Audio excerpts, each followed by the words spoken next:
Imagine, if you will, that you're walking through a jungle at night. Not the sanitized jungle of a nature documentary, but the real one. Thick, breathing, alive with the weight of centuries. The darkness is nearly complete. Your footsteps are muffled by moss and leaf litter so deep that the forest floor feels like the soft body of some sleeping creature. All around you, sounds emerge from the darkness. The distant call of a howler monkey, like something between a roaring wind and an ancient lament. The metallic chirp of insects you cannot name. The drip of water from unseen heights, echoing through a canopy so dense that you cannot remember what the sky looks like. Your skin prickles with the humidity. Your breath comes shallow. You have been walking for hours through this maze of green, following paths that may or may not be paths, guided only by instinct and the faint memory of a map drawn on bark centuries ago. Then, through the darkness, you see something. At first, it is only a shadow darker than the surrounding shadows, a shape that breaks the disorder of the forest floor. But as your eyes adjust, as you draw closer with your heart hammering against your ribs, the shape resolves into something impossible. It is stone. A massive step rises before you, then another and another, each one worn smooth by rain and time and the feet of thousands. Your hand reaches out and touches the stone, and it is warm, warm as skin, warm as though the earth itself is alive beneath your palm. You begin to climb.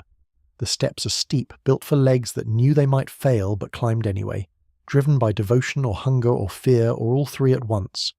And as you rise, the trees thin, and above you, silhouetted against a sky that holds only the faintest traces of stars, you see it. A pyramid, vast and intricate, its edges so sharp they seem to cut the darkness itself. Vines hang from its peak like the hair of a sleeping god. Moss has softened its angles, and yet it stands. It has always stood. It will stand long after you are gone. This is where our story begins.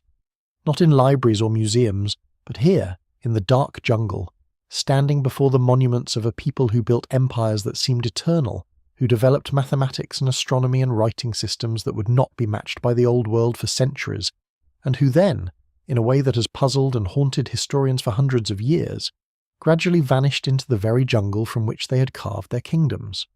This is the story of the Maya, and it is a story of mystery, of beauty, of ambition, and of collapse. It is a story that has captivated us because it forces us to ask a question that each of us in the quiet of the night must ask ourselves. What makes a civilization great? And what does it mean when greatness fades away? Let us travel back now, back through time, to a world that exists only in memory and archaeological dust. Let us go back to the Yucatan Peninsula, that peninsula of limestone and cenotes and jade-coloured waters that juts into the Caribbean Sea like a cupped hand offering a prayer to the sky. But before the Maya came to dominate this landscape, before pyramids rose from the jungle floor and written records were carved into stone, this land belonged only to the jungle itself and the animals that moved through it. The climate here is subtropical, which means rains fall in torrents during certain seasons, turning the earth into mud, swelling rivers so that they overflow their banks and cover the land in brown water that hides the world beneath. During the dry season, the rains vanish as though they never existed, and the ground becomes parched and hard, and the plants and animals compete fiercely for every drop of moisture. The jungle that grows in this climate is not the uniform green that most of us imagine. It is layered, stratified like a vast library where each shelf holds different stories. At ground level, in the darkness where the sun cannot reach, the floor is a tangle of roots and rotting vegetation, home to creatures that have never seen light. Above that rises a layer of smaller trees and shrubs, and above that the understory, where light filters down in thin bands and orchids bloom in the forks of branches. And above all of this, invisible from below, is the canopy, a vast ceiling of the tallest trees, so thick and so complete that rain cannot reach the ground intact. Instead, it drips down from leaf to leaf, from branch to branch, in a slow descent that takes minutes or hours. The air in the jungle is thick with moisture and life. It carries the scent of decay and renewal, of death and growth happening simultaneously in the same space. The jungle floor beneath the canopy is a world of shadow and whisper, where fungi feast on fallen logs, where insects the size of your hand move through the darkness, where jaguars padded silently in ancient times, following prey only they could sense. This is the jungle that would become the stage for one of human history's most elaborate dramas. But for thousands of years before the appearance of the people who would build the pyramids, this jungle was simply the jungle, an environment that would have seemed completely hostile to human settlement. There were no open grasslands here, no easy access to hunting grounds, no natural fields where seeds could be planted. There were only dense forests and swamps, and the people who lived at the margins of this world, in the coastal lowlands, in the river valleys that cut through the peninsula, had developed a way of life based on hunting, fishing, and the gathering of wild plants. These earliest inhabitants were skilled observers of their world. They knew which plants could be eaten, which had medicinal properties, which could be used to make tools or clothing. They knew the seasonal rhythms of animal migration, the phases of the moon that governed the tides and the behavior of fish. They moved through the landscape with an intimacy that came only from generations of accumulated knowledge, passed down from parent to child through stories told in the evening around fires.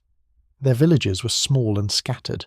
They did not have writing or pyramids or calendars that stretched into the cosmic future. They were people adapting to an environment, doing what all people do, trying to survive, trying to create communities, trying to find meaning in the patterns of their days. But they were also, perhaps unknowingly, preparing the ground for something greater. They were learning the landscape, understanding it, becoming part of it in a way that would make it possible for their descendants to transform it. But something changed. Around 2,000 years before the Christian era, so long ago that the world itself looked different, that the climate was warmer, that different animals walked the earth, something changed in the Yucatan Peninsula and in other parts of Mesoamerica. People began to stay in one place longer. They began to plant seeds and tend them, and to return to the same spot year after year to harvest the results. This revolution, the shift from hunting and gathering to agriculture, is one of the most significant transformations in human history. It is a transformation so profound that it shaped everything that followed: the rise of villages, the development of social hierarchies, the creation of writing and mathematics and art. Agriculture made civilization possible. The Petén region, in what is now Guatemala, was one of the first places where this transformation took root. The Petén is a low, flat area covered with jungle, its landscape dotted with limestone hills and seasonal wetlands that would have been rich with resources. The name itself in the Maya language simply means island or isolated place, and indeed, in those early times, each settlement would have felt isolated, separated from others by miles of jungle, connected only by narrow trails that could take weeks to traverse. Here, in the early villages that archaeologists call the Preclassic period, a time that stretched from roughly 2000 BCE until the rise of the first great Maya cities, people began to build permanent settlements. The houses were simple affairs, wattle and daub structures, similar in some ways to houses that are still built in this region today. They consisted of wooden posts lashed together with vines or twisted branches, with walls made of interwoven reeds or branches covered with mud. The roofs were thatched with palm fronds and other plant materials, sloped to shed the heavy rains. Inside, the structures were cool and dark, providing refuge from the intense tropical heat. They were arranged around a central plaza, and in these plazas people gathered for markets, for ceremonies, for the social life of the community. In the early morning hours, before the heat of the day became unbearable, the plazas would fill with activity. The smell of cooking fires, the sound of voices haggling over prices, the cries of children at play. These were the sounds that defined the rhythm of daily life. The villages were small, perhaps containing only a few hundred people, but they were stable. They would endure for generations, and within them, the seeds of civilization were taking root. The crops that sustained these early Petén villages were the three plants that would remain central to Maya life for all of the centuries to follow: maize, beans, and squash. These three plants, called the Three Sisters by many Mesoamerican peoples, worked together in ways that modern agricultural science would not fully understand until very recently. Maize, or corn, is a tall plant that grows straight up from the earth, its leaves spiraling around the stem. Beans, when planted at the base of the maize plant, climb the stalk as it grows, twining around it in a spiral. The beans fix nitrogen in the soil, replacing a nutrient that maize depletes, and squash, planted in the spaces between the maize and beans, spreads its large leaves across the ground, shading the soil and keeping it cool and moist. retaining water that would otherwise evaporate in the tropical sun. Together, these three plants created a complete ecosystem of food production, and they did so without depleting the soil. It was a system that the Maya would refine over thousands of years, turning themselves into one of the most productive agricultural societies the world has ever seen. If you are new to the Calm Archive, welcome. We bring you a new sleep story every single night, exploring the most fascinating mysteries and civilizations in human history. Subscribe and let us guide you gently into sleep. But maize was more than just food for the Maya. In the sacred book of the Maya, the text that would be recorded centuries later and is known to us as the Popol Vuh, maize is central to the story of creation. In this mythology, the gods shaped several generations of beings before they created humanity. First, they tried creating humans from mud, but these beings fell apart when they got wet. Then they tried wood, but wooden people had no heart and no understanding. And finally, after long deliberation and countless failed experiments, the gods created humans from maize. In the Popol Vuh, the flesh of humans is maize, the blood of humans is maize water, the bones are made of cornmeal. To eat maize was, in some sense, to consume the essence of humanity itself, to participate in a sacred cycle that connected the eater to the cosmos. This belief, this sense that maize was not merely a crop but the substance of existence, shaped how the Maya understood themselves and their world. It made agriculture not merely a practical matter, but a sacred act, a form of communication with the divine. In the early villages of the preclassic period, ceremonies began to take on greater importance. As settlements grew larger and more complex as social hierarchies started to develop, the ritualistic life of the community became increasingly elaborate. Imagine standing in one of these villages at dusk as the first stars appear in the sky. The day's work is done. The fields have been tended, the fires have been lit for cooking, children have been gathered in from their play. Now the community gathers in the plaza. A priest or shaman stands before them, perhaps wearing a mask carved to resemble an animal or a god. He holds aloft objects that catch the light, shells from distant coasts, pieces of jade that glow faintly in the dimness, feathers from birds that live high in the mountains. The people listen, and in their listening, something is transmitted. Not just information, but a sense of connection to something larger than themselves, to the natural world and the divine realm that inhabited it. Clay figurines of gods and animals have been excavated from sites dating to this era, suggesting that the religious beliefs and practices of the later Maya civilization were already taking shape. Leaders emerged, people who seemed to have special access to the divine, or who had acquired wealth through successful farming or trade, or who had demonstrated prowess as hunters or warriors. These early leaders began to distinguish themselves from the common people through the objects they owned and the ceremonies they led. Jade became precious, and jade ornaments marked status. Cacao, a plant native to Mesoamerica that produces beans used to make a bitter, energizing drink, became a valuable trade good and a symbol of wealth and power. The beans were ground and mixed with water to create a drink that was reserved for the elite and used in sacred ceremonies. The villages of the Peten, once all roughly similar in size and structure, began to vary. Some grew larger than others. Some developed architectural ambitions.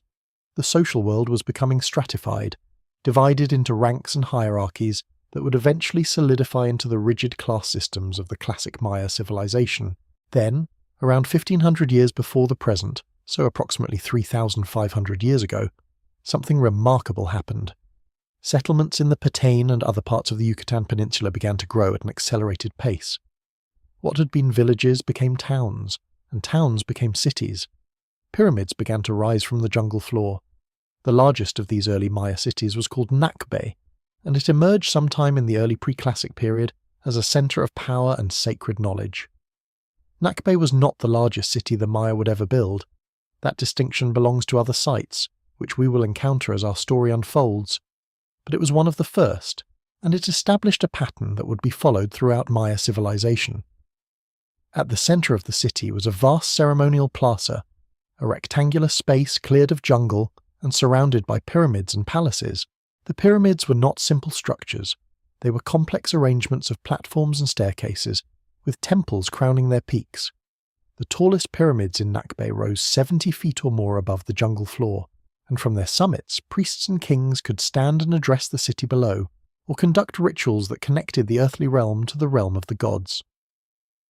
Around the same period, or perhaps a bit later, another vast city rose in the central Petén, El Mirador. El Mirador is one of the most astonishing archaeological sites in the world, though it remains one of the least visited and least known, hidden as it is beneath the jungle canopy in the borderlands between Mexico and Guatemala. In the 20th century, when archaeologists began to map and excavate this site, they were shocked by its scale. El Mirador covered an area of roughly 16 square miles, larger than Manhattan, and it was densely packed with structures. There were thousands of buildings, ranging from small domestic structures to enormous ceremonial complexes.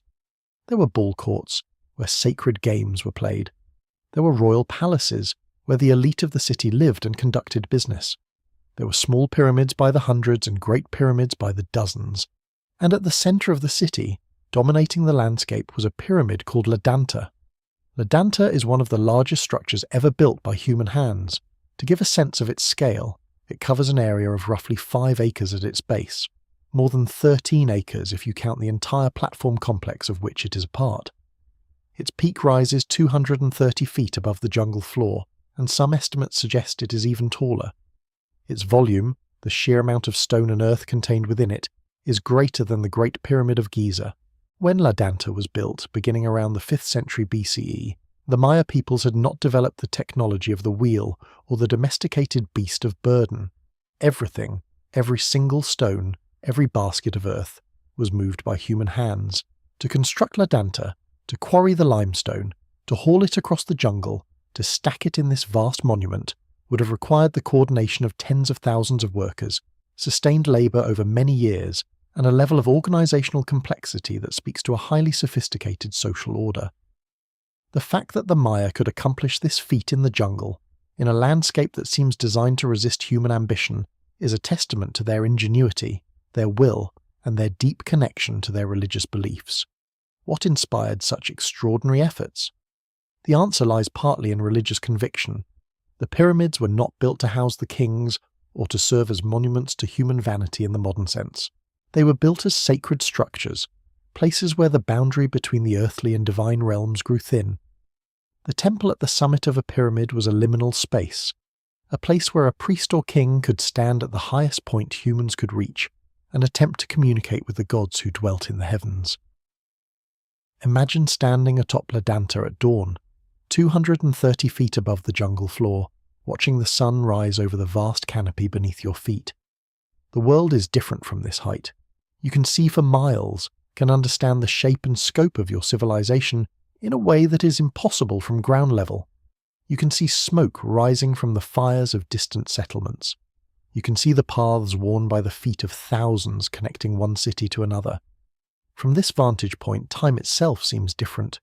You can sense the vast stretches of history that lie before you and behind you, the cycles of creation and destruction that govern the cosmos. The temple you stand in is not merely a building, it is a bridge between worlds. But the pyramids also served other functions. They were visible from great distances, rising above the jungle canopy. They announced the presence of a powerful city to anyone travelling through the forest, speaking silently of power and organisation and sacred knowledge. They were repositories of sacred knowledge, their architecture encoding mathematical and astronomical principles. The proportions of the pyramids often reflected important numbers in the Maya calendar or astronomical cycles, and they were expressions of power.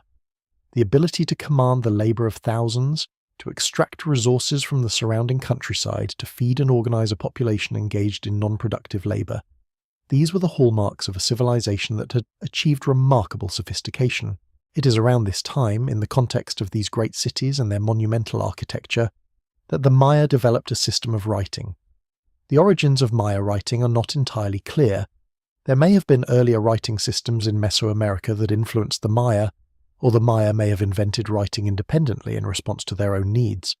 But by the early classical period, the Maya had developed a full writing system, consisting of both phonetic elements and logographic elements, symbols representing whole words or concepts.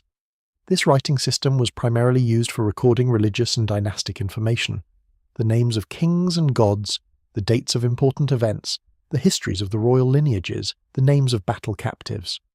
The writing was carved into stone monuments called stelae and altars, set up in the plazas of cities, and also painted or carved onto ceramics. Some texts were also written on bark paper coated with plaster, creating books called codices. These texts, along with the archaeological record, are our primary source of knowledge about Maya civilization. The development of writing was closely connected to the development of the Maya calendar system and their remarkable achievements in mathematics and astronomy. The Maya observed the movements of the stars and planets with extraordinary precision. They tracked the movements of the moon, noting the cycles of its phases.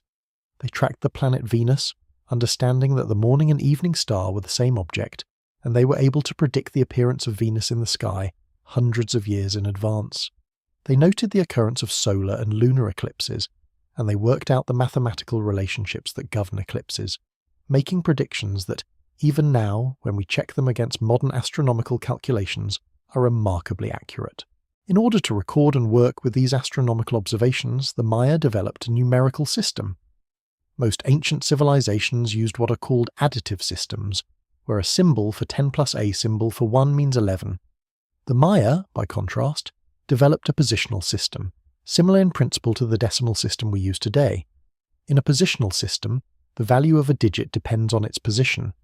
The digit in the ones place means ones, the digit in the tens place means tens, the digit in the hundreds place means hundreds, and so on. This system requires one additional innovation, a symbol for zero, a way to represent the absence of a value. Think about how profound this is. Zero is not a thing, it is an absence, a void. To conceive of zero as a number, to give it symbolic representation, requires a sophisticated abstract thinking. You must be able to imagine that nothingness itself has value, that emptiness is not merely the lack of something, but is itself something that can be counted and manipulated mathematically. The Babylonians in the ancient Middle East had a positional system, but they never developed a true zero. The Maya, in isolation on the other side of the world, developed both a positional system and the concept of zero independently. This was an intellectual achievement of profound importance, comparable in significance to any discovery in the history of human thought. With zero and a positional system, the Maya could represent any number, no matter how large.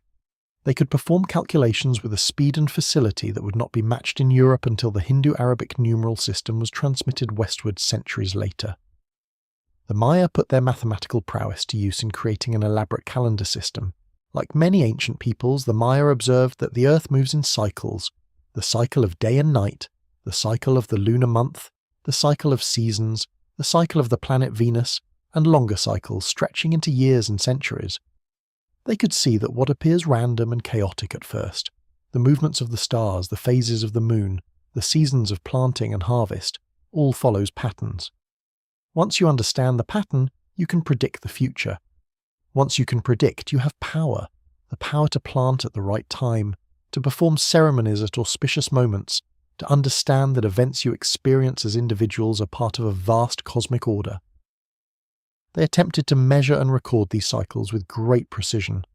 They developed a solar calendar with 365 days, divided into 18 months of 20 days each, plus a short month of 5 days at the end of the year. This is remarkably accurate. Our own calendar is based on a 365.25-day year, so the Maya were off by only a quarter of a day. They developed a sacred calendar with 260 days, divided into 20 months of 13 days each. These two calendars interlocked, and any given day could be described by its position in both calendars.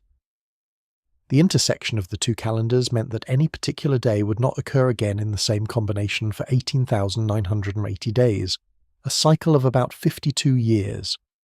This 52-year cycle held great significance in Mesoamerican cultures and was marked by important ceremonies and rituals. The end of a 52-year cycle was a time of anxiety. There was no certainty that the sun would rise again.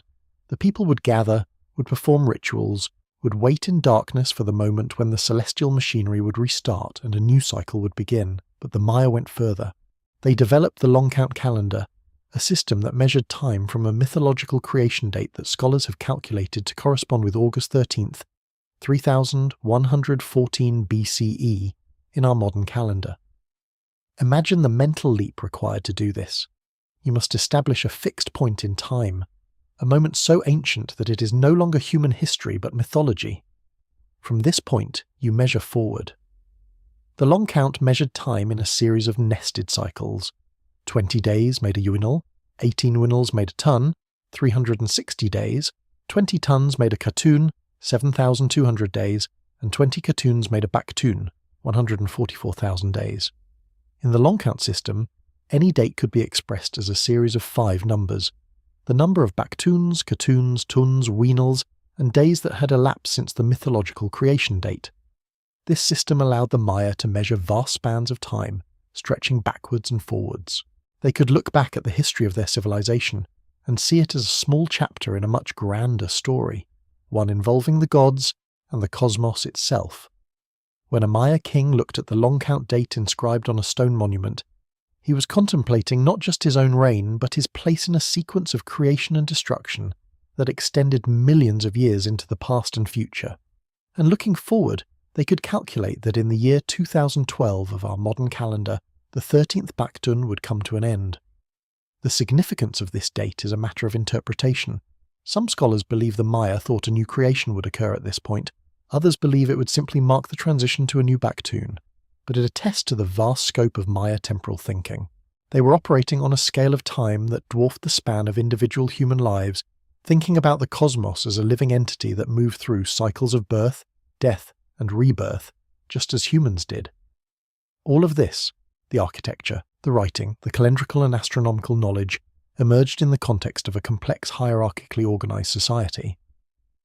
The apex of Maya society was the king, known by the title Ajor, a word that is often translated as lord but which carried connotations of divinity. The Ajor was understood to be a divine intermediary between the human and the divine realms. He was the keeper of sacred knowledge, the performer of rituals that maintained the cosmic order. The Ajor's blood was understood to have special properties. It could nourish the gods, sustain the cycle of creation, and bind the people to their ruler in a sacred covenant. The person of the king was so sacred that there were strict protocols about how the king could be approached, who could look at him, what could be done in his presence. In some cases, commoners were not even permitted to let their shadows fall upon a king. The king was adorned with elaborate regalia, jade ornaments that hung from his ears and neck, elaborate headdresses made of quetzal feathers, and other precious materials that rose 3 feet or more above his head, costumes of human skin that had been removed in sacrifice and treated to preserve it. In formal processions, the king would have been carried aloft on the shoulders of nobles, borne through the plaza while the people prostrated themselves before him, their eyes downcast, their foreheads touching the earth in a gesture of supreme submission and respect. Below the Ajor in the social hierarchy was the nobility, an elite class of individuals who were often related to the king by blood. The nobility held office as administrators, priests, generals, and advisors. They owned land, maintained their own palaces, and accumulated wealth in the form of goods and tribute. Below the nobility were the commoners, farmers, artisans, merchants, and labourers. The commoners worked the land, growing maize and other crops, and they paid tribute to the nobility and the king. They supplied labour for the construction of monuments and the maintenance of irrigation systems. They participated in the religious life of the city as an audience for rituals conducted by the priesthood. And at the bottom of the social hierarchy, though their numbers appear to have been relatively small, were slaves. Slaves in Maya society could be war captives, people who had sold themselves into slavery because of debt, or people born into slavery. Slaves worked in the households of the elite, in agriculture, and in certain ritual capacities. The role of the nobility and the priesthood included the performance of elaborate rituals, many of which centered on bloodletting. This practice seems foreign and disturbing to modern sensibilities, but for the Maya, it was the highest form of religious devotion. The logic was straightforward. The gods had shed their blood to create humans and to maintain the cosmos. In return, humans had an obligation to shed their own blood as an offering to the gods. This was not a punishment or a form of torture, but rather an honour, a sacred responsibility reserved for those of higher status. The bloodletting was not haphazard or random. It was highly ritualized and formalized, conducted according to strict protocols and at specific times in the ceremonial calendar.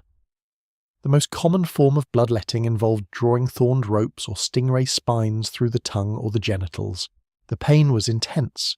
and the blood that was drawn was collected on paper made from the bark of fig trees and then burned as an offering.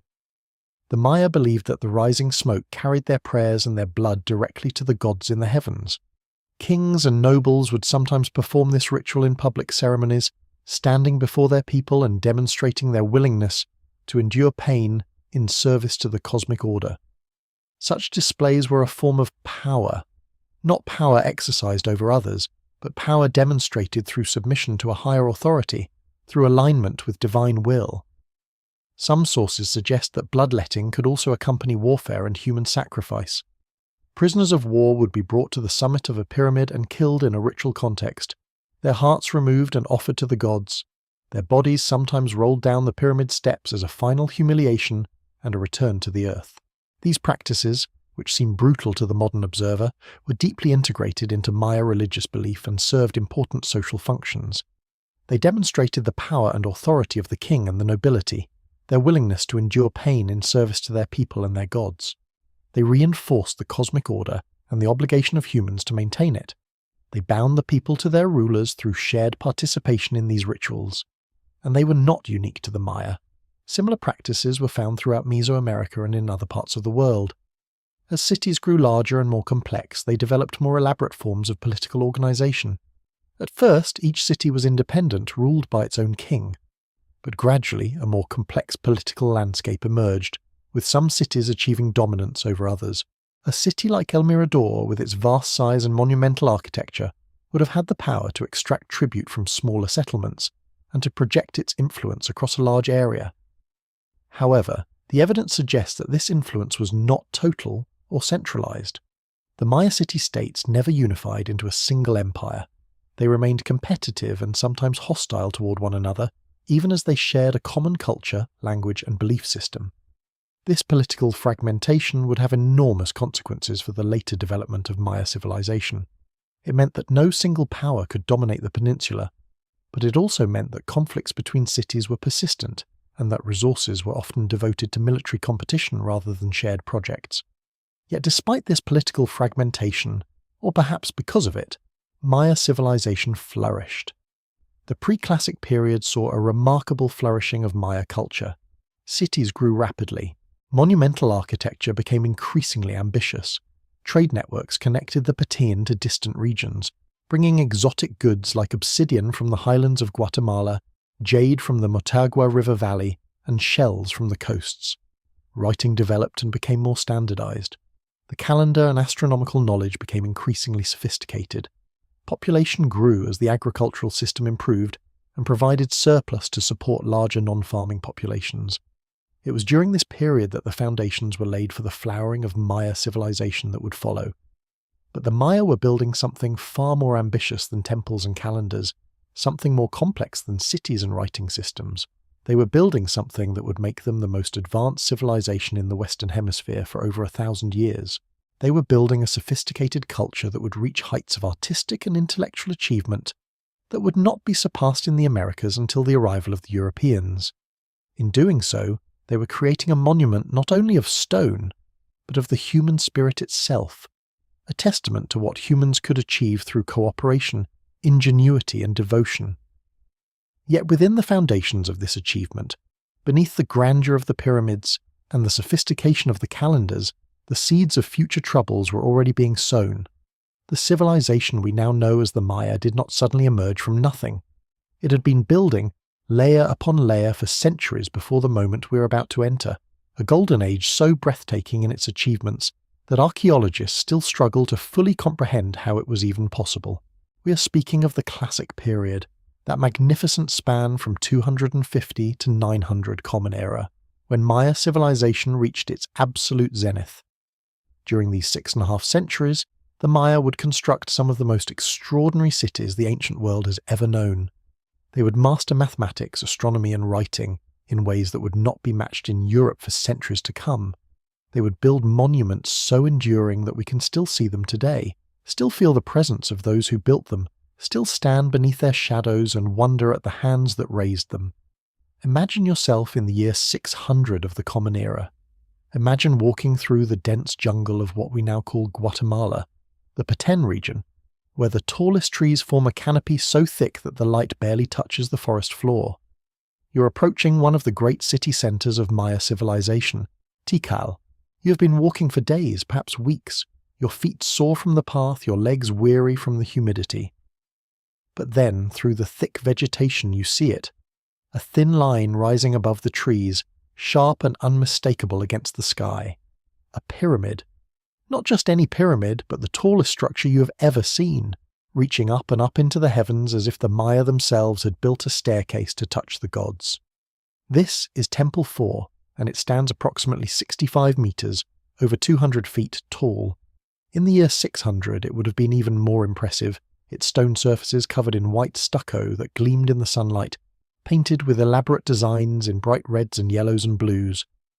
As you continue forward, drawing closer to the city, you would see more temples rising above the canopy. Temple 2, with its equally impressive height, and beyond that, still more structures. These are not isolated buildings scattered randomly across the landscape. This is a city, a true metropolis with perhaps 100,000 inhabitants at its height, though its influence and dominion would have extended far beyond the city centre itself. You would enter Tikal not through a single gate, but gradually as the density of structures increased around you and the cultivated fields gave way to increasingly sophisticated buildings. The first impressions would be of order and intention. Wide causeways, sakbiob, the Maya called them, would stretch between major ceremonial centres, some of them raised above the surrounding terrain, and constructed with such precision that they would remain visible and traversable even today. The residential areas, the homes of ordinary Maya people, were not haphazardly scattered. They followed patterns and principles. Families lived in compounds, small groups of buildings arranged around a central courtyard. A nobleman's compound might cover several hundred square meters, with multiple structures serving different purposes: sleeping quarters, cooking areas, storage facilities. The very poorest people lived in small single structures made of perishable materials that have not survived the centuries, but even they were arranged in communities, in neighbourhoods, each with its own focal points and gathering spaces. The heart of Tikal, though, and the centre of all Maya civilization at this time, was the Great Plaza. Picture this vast, open ceremonial space, the size of several modern city blocks, surrounded on all sides by the greatest temples and palaces. The northern side was dominated by a complex of pyramidal temples, their stairs climbing upward in steep geometric precision. To the east and west stood more pyramids, more temples, more monuments, and across the entire floor of the plaza was paved stone, so carefully fitted that even the smallest crack barely existed between blocks. In the centre of this vast space stood stelae and altars, tall, carved monuments that recorded the deeds of kings and marked the passage of time. The Maya were obsessed with time, with measurement, with record-keeping, and these monuments were their newspapers, their history books, their way of claiming victory over death itself through the permanence of stone. The daily life that unfolded in this great city would have been a symphony of activity. In the markets scattered throughout the city, particularly in the areas to the south of the Great Plaza, the air would have been filled with the calls of merchants and the chatter of buyers. The Maya had not developed coinage, but they were expert traders. They exchanged obsidian from the highlands of Guatemala for shells from the Caribbean coast. They moved cacao from the southern lowlands northward, and received jade from the mining regions in the east. In these markets, a noble's wife might purchase the finest woven textiles, dyed with the precious purple of the murex snail or the bright red of cochineal insects. Chilies and corn were bought and sold, along with honey and salt, dried fish and feathered headdresses. The air would have smelled of spices, of cooking fires, of humanity in all its complexity. But Tikal was not merely a place of commerce and residence.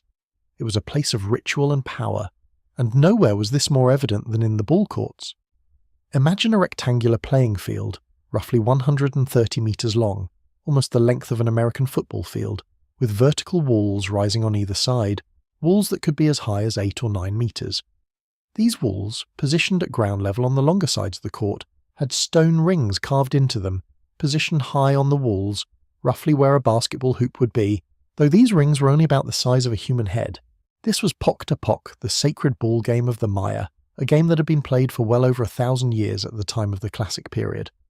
The game itself, as far as archaeologists have been able to determine from written descriptions and stone carvings, involved a ball made of solid rubber. The rubber trees grew throughout the lowlands, and the process of vulcanizing rubber, of creating a substance that was at once hard and slightly yielding, was known to the ancient Maya, and the objective was to propel that ball through the stone rings on the walls using only the hips, thighs, and sometimes the elbows. The ball itself was heavy, weighing several kilograms, and a player struck by the ball, travelling at high speed, would have experienced considerable pain. Players wore protective gear, wide belts made of leather and wood to protect their vulnerable areas, yokes around their waists, gloves to shield their hands, and protective gear on their knees and ankles. The players were often nobility, trained from childhood in the movements and strategies required to excel at the game. But Pok-ta-Pok was never a simple game played for the amusement of spectators, though certainly there were spectators, and the crowds could be enormous. The ball game carried cosmic significance. It was a recreation of mythological struggles, of the hero twins' journey through the underworld, as described in the Popol Vuh, that greatest of all Maya texts. The ball itself represented the sun, or the moon, or the maize god. The symbolism could shift depending on the context and the ritual significance of the particular game. When watching the game, you were watching the eternal struggle between order and chaos, between life and death, between the forces of the underworld and the forces of creation. Some games were ceremonial in nature, played on specific dates tied to astronomical events or royal celebrations. Others may have been more competitive, though competition in the modern sense barely applies, since everything about the game was infused with religious meaning. The question that has haunted scholars for decades is this: what happened to the losers? Were they sacrificed? And if so, was it the losers who were sacrificed or the winners? The evidence is frustratingly unclear. Stone monuments show ball game scenes, but the context is not always explicit. Some depictions seem to show the bound or dead bodies of defeated players. Other images are ambiguous. Some scholars argue that sacrifice was indeed part of the game's conclusion, that the stakes were quite literally life and death. Others suggest that such ceremonial sacrifice, if it occurred, was reserved for the most important games, the ones played before kings and gods. The average game, played by young men in training or as part of a festival, may have been far less dangerous. What we can say with certainty is that the Maya took the game with utmost seriousness, for they understood that in Pok-ta-Pok, the boundary between the physical and the spiritual became permeable. You were not merely a player, you were a participant in cosmic drama. Life in Tikal would also have included the great royal ceremonies, the bloodletting rituals, the astronomical observations that were recorded with obsessive precision. The Maya had developed a calendar system of stunning complexity, the long count calendar which tracked time in cycles of millions of years. They understood that the world had been created on a specific date that corresponds to August 11th, 3114 BCE in our modern calendar, and they anticipated that the current world age would end on December 21st, 2012 CE, a prediction that would later capture the imagination of modern apocalypse enthusiasts, though the Maya themselves viewed such cycle endings not as apocalypses, but as natural transitions, moments of renewal and resurrection. But Tikal, magnificent as it was not alone. To the southwest, in what is now Mexico, stood another great city that embodied the height of classic Maya civilization, Palenque. While Tikal was the greatest city of the southern lowlands, built on relatively flat terrain with structures rising toward the sky, Palenque occupied a very different landscape. The city was situated on a series of hills overlooking a wide plain, and its temples and palaces seemed to emerge naturally from the topography, as if the Maya architects had consulted with the earth itself in placing their buildings. Palenque was smaller than Tikal, perhaps 30 to 50,000 inhabitants at its height. But what it lacked in size, it more than compensated for in architectural sophistication and artistic achievement. The buildings of Palenque are among the most beautiful structures created in the ancient Americas, featuring intricate carved details and a grace of proportion that seems almost contemporary, almost modern in its sensibility. But Palenque's greatest fame rests not merely on its architecture, but on the reign of one man, Kinich Jana Pakal, known to history as Pakal the Great. Pakal ascended to the throne at the age of 12 in the year 615 Common Era, and he reigned, extraordinarily, until the age of 80 in the year 683. This represents a reign of 68 years, a span of time almost incomprehensible in the context of the ancient world. During his lifetime, Pakal transformed Palenque from a relatively minor city-state into one of the greatest powers in Maya civilization. He commissioned the construction of numerous temples and palaces, including the structure that would become his greatest monument, the Temple of Inscriptions. The Temple of Inscriptions rises in 9 tiers above the jungle floor, a stepped pyramid surmounted by a narrow stone building that seems to push even further into the sky. The temple's name derives from the extensive hieroglyphic texts that cover its walls and interior passages, texts that tell the story of Pakal's dynasty, his lineage stretching back through generations of kings. But the temple's true significance lies not in what is written upon it, but in what lies beneath it. For the Temple of Inscriptions, uniquely among all the structures of the classic Maya period, was built as a tomb. This was a monument of death that was also, paradoxically, a monument to the eternal power of the king. The discovery of Pakal's tomb would become one of the most important archaeological moments of the 20th century. In 1952, a young Mexican archaeologist named Alberto Rusluillier was working at Palenque when he noticed something that previous explorers had overlooked. One of the floor stones in the temple building at the top of the pyramid had holes drilled into it. These holes, Rus deduced, had been designed to allow ancient workers to remove the stone. With painstaking effort, he had the stone raised, and it revealed a narrow staircase descending into darkness. For months and months, Rus and his team excavated this staircase, clearing centuries of accumulated rubble stone by stone. The staircase descended, switchbacking deeper and deeper into the interior of the pyramid. At the bottom, it opened into a chamber, and in that chamber lay the greatest archaeological treasure found at any Maya site, the sarcophagus of Kinich Janab Pakal. The sarcophagus itself is a work of extraordinary artistry. The lid, carved from a single massive block of limestone, depicted a figure in the centre, almost certainly Pakal himself, surrounded by intricate imagery that archaeologists have spent decades attempting to decode. The image shows a figure who appears to be reclining, his body positioned as if he were falling or descending. Above him, the great world tree rises, its branches spreading across the canopy of the image. Below him, the underworld unfolds, with the skeletal image of the underworld god and the creatures and symbols associated with the realm of death. Around the central figure, cosmic symbols and glyphs record the names and titles of the king.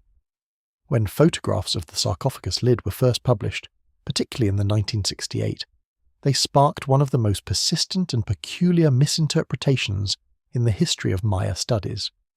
Some observers, looking at the reclining figure and the complex imagery surrounding it, became convinced that they were looking at an ancient astronaut in a spaceship.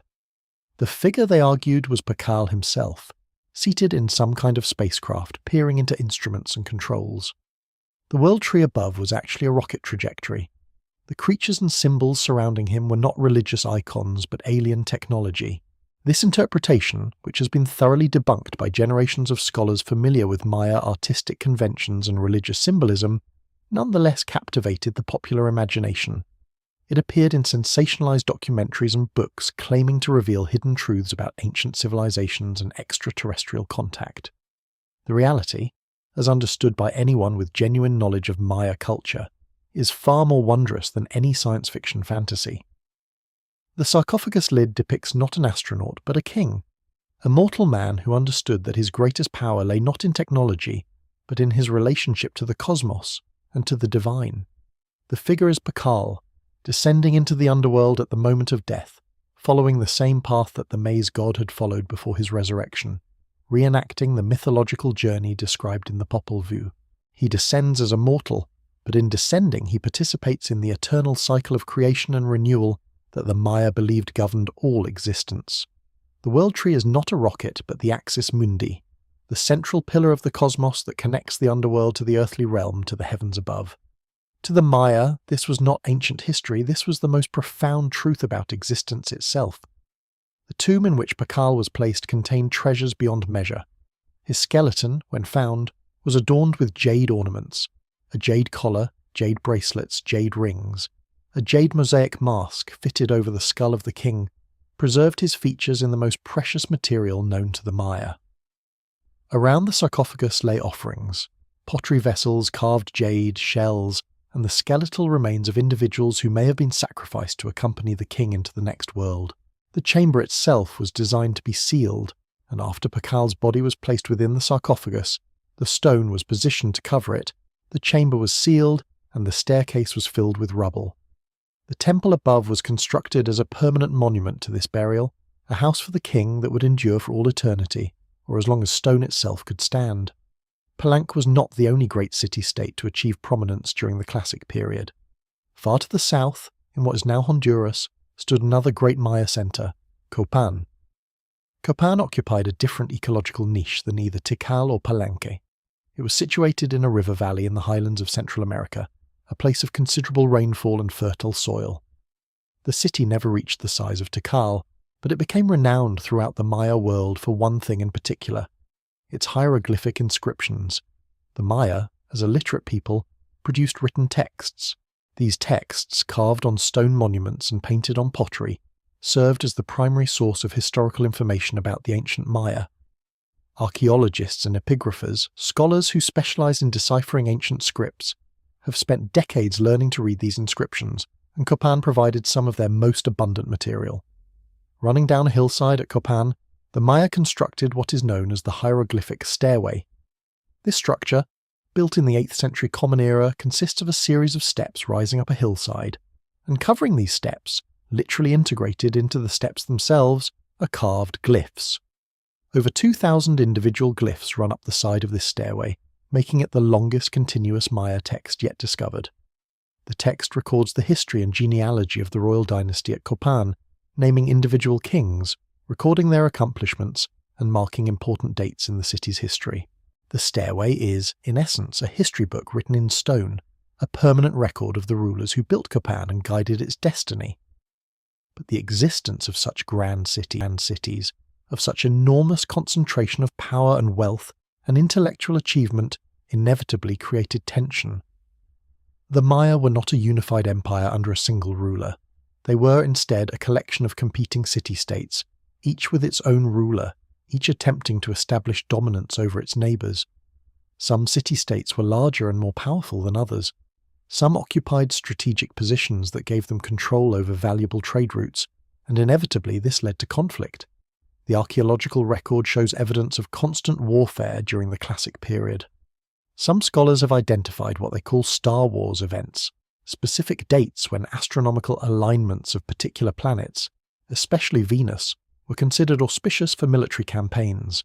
The Maya calendar and astronomical knowledge were so sophisticated that rulers could plan military operations years or even decades in advance, timing their campaigns to coincide with celestial alignments that would, they believed, guarantee victory. The greatest of these rivalries, and perhaps the most consequential, was the conflict between two superpowers, Tikal and Calakmul. These two great cities, separated by about 60 kilometers in the Petén region, competed continuously for dominance, for the allegiance of smaller city-states, for control over trade routes and sources of precious materials. The conflict between Tikal and Calakmul defined the political landscape of the classic Maya world for centuries. When one city achieved a military victory, monuments were erected to commemorate the event. When a city suffered defeat, that defeat was recorded for all eternity on stone. Alliances formed and broke according to the shifting balance of power. Smaller cities were forced to choose sides, pledging their allegiance to whichever great power seemed ascendant, then switching allegiance when fortunes reversed. Military campaigns were launched and carried out with regularity, some lasting weeks or months, others organized as quick raids designed to capture enemy nobles. Kings were captured in battle, brought before the victorious enemy ruler, and subjected to ritual humiliation. The captured king might be publicly tortured, his blood spilled in front of assembled crowds to demonstrate his powerlessness and the victor's dominance. Sometimes these captured kings were sacrificed on the altar to the gods.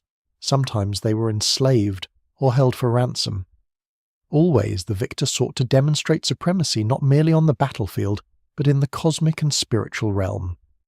A victory won through warfare was a victory blessed by the gods, a sign that the cosmic forces themselves favoured the victorious ruler. Warfare among the Maya, though it involved the clash of armies and the capture of prisoners, was conducted according to principles and rituals that we can only partially understand, principles derived from their understanding of cosmic necessity and sacred obligation. The goal was not necessarily the complete annihilation of the enemy, but rather the capture of the enemy king or noble leaders, individuals whose blood could be spilled in sacrifice, or whose enslavement would reduce the enemy city's power and prestige. Armies fought in formation, organized by rank and with clear hierarchies of command.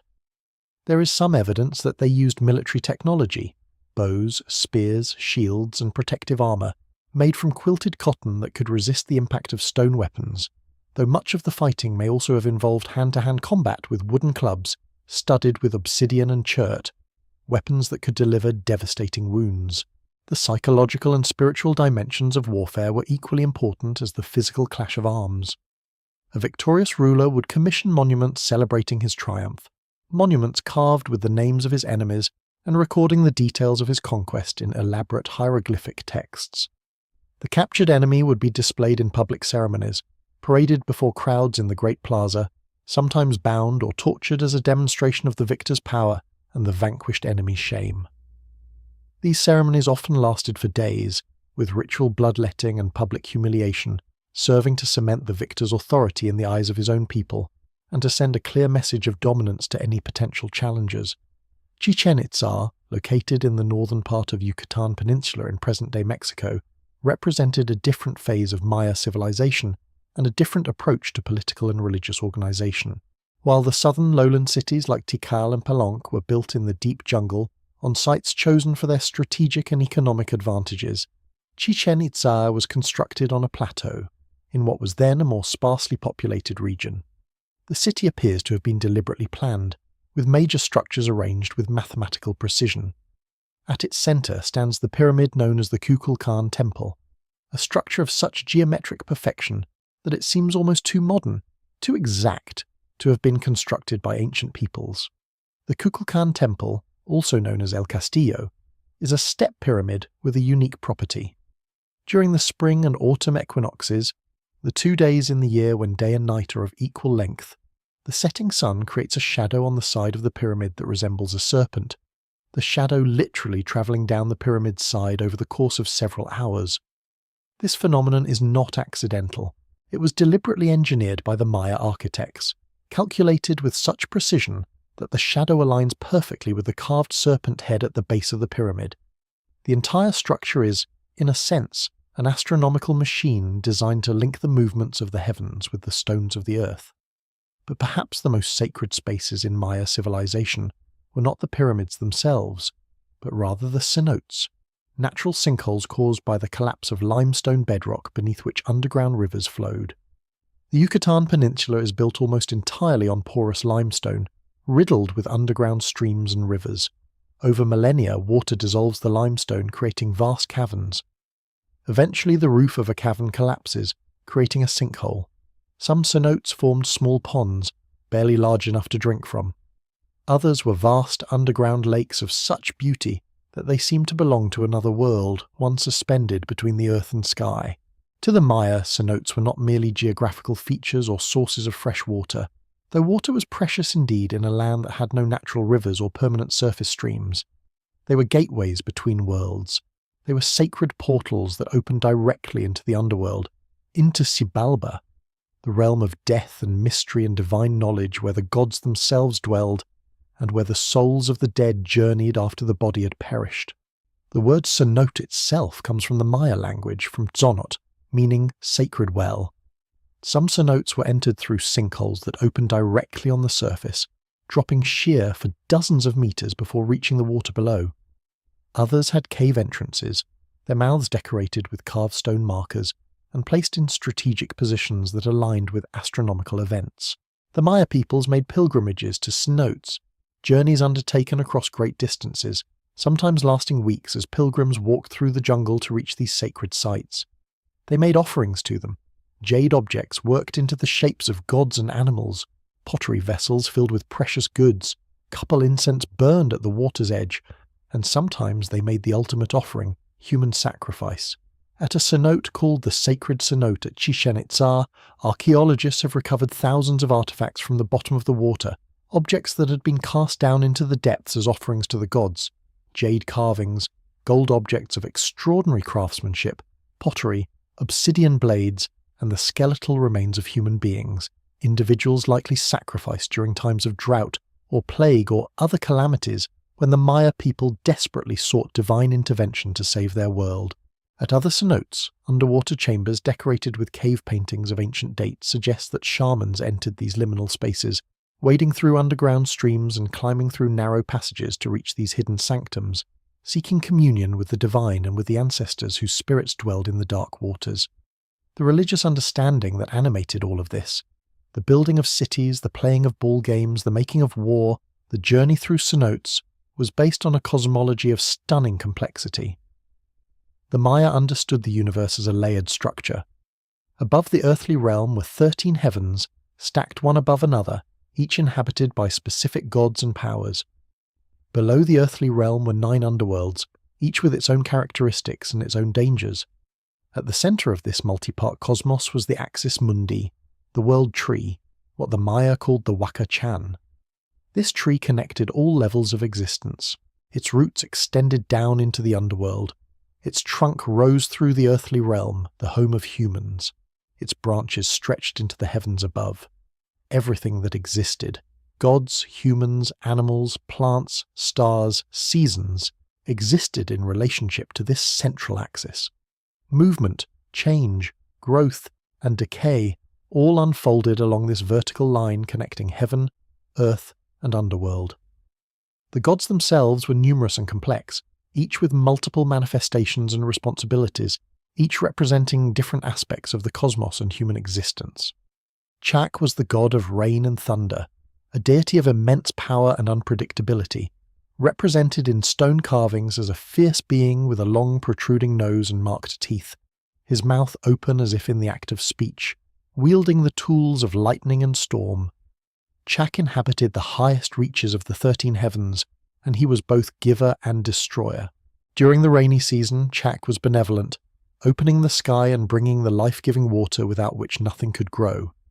During the dry season, when the rains failed and drought threatened the crops, turning the earth into dust and the reservoirs into cracked beds of mud and stone, the Maya would make desperate offerings to Chak, sometimes elaborate ceremonies with animal sacrifice, sometimes human sacrifices of great solemnity, calling upon him with prayers and pleas to open the sky and bring the precious water that all life depended upon.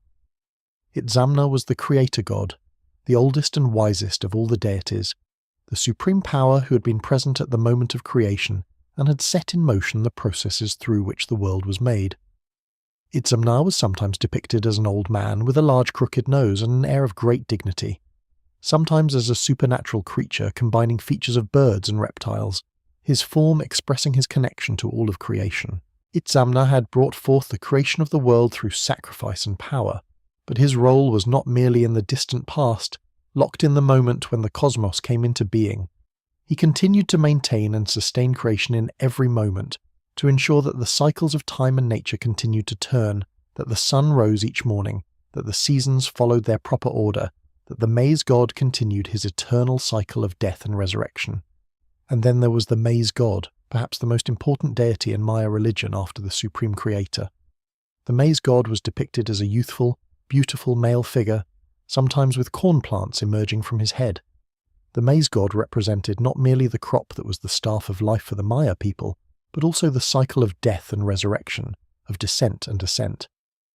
In the Popol Vuh, the sacred book of Maya creation, the hero twins defeat the gods of the underworld through trickery and skill.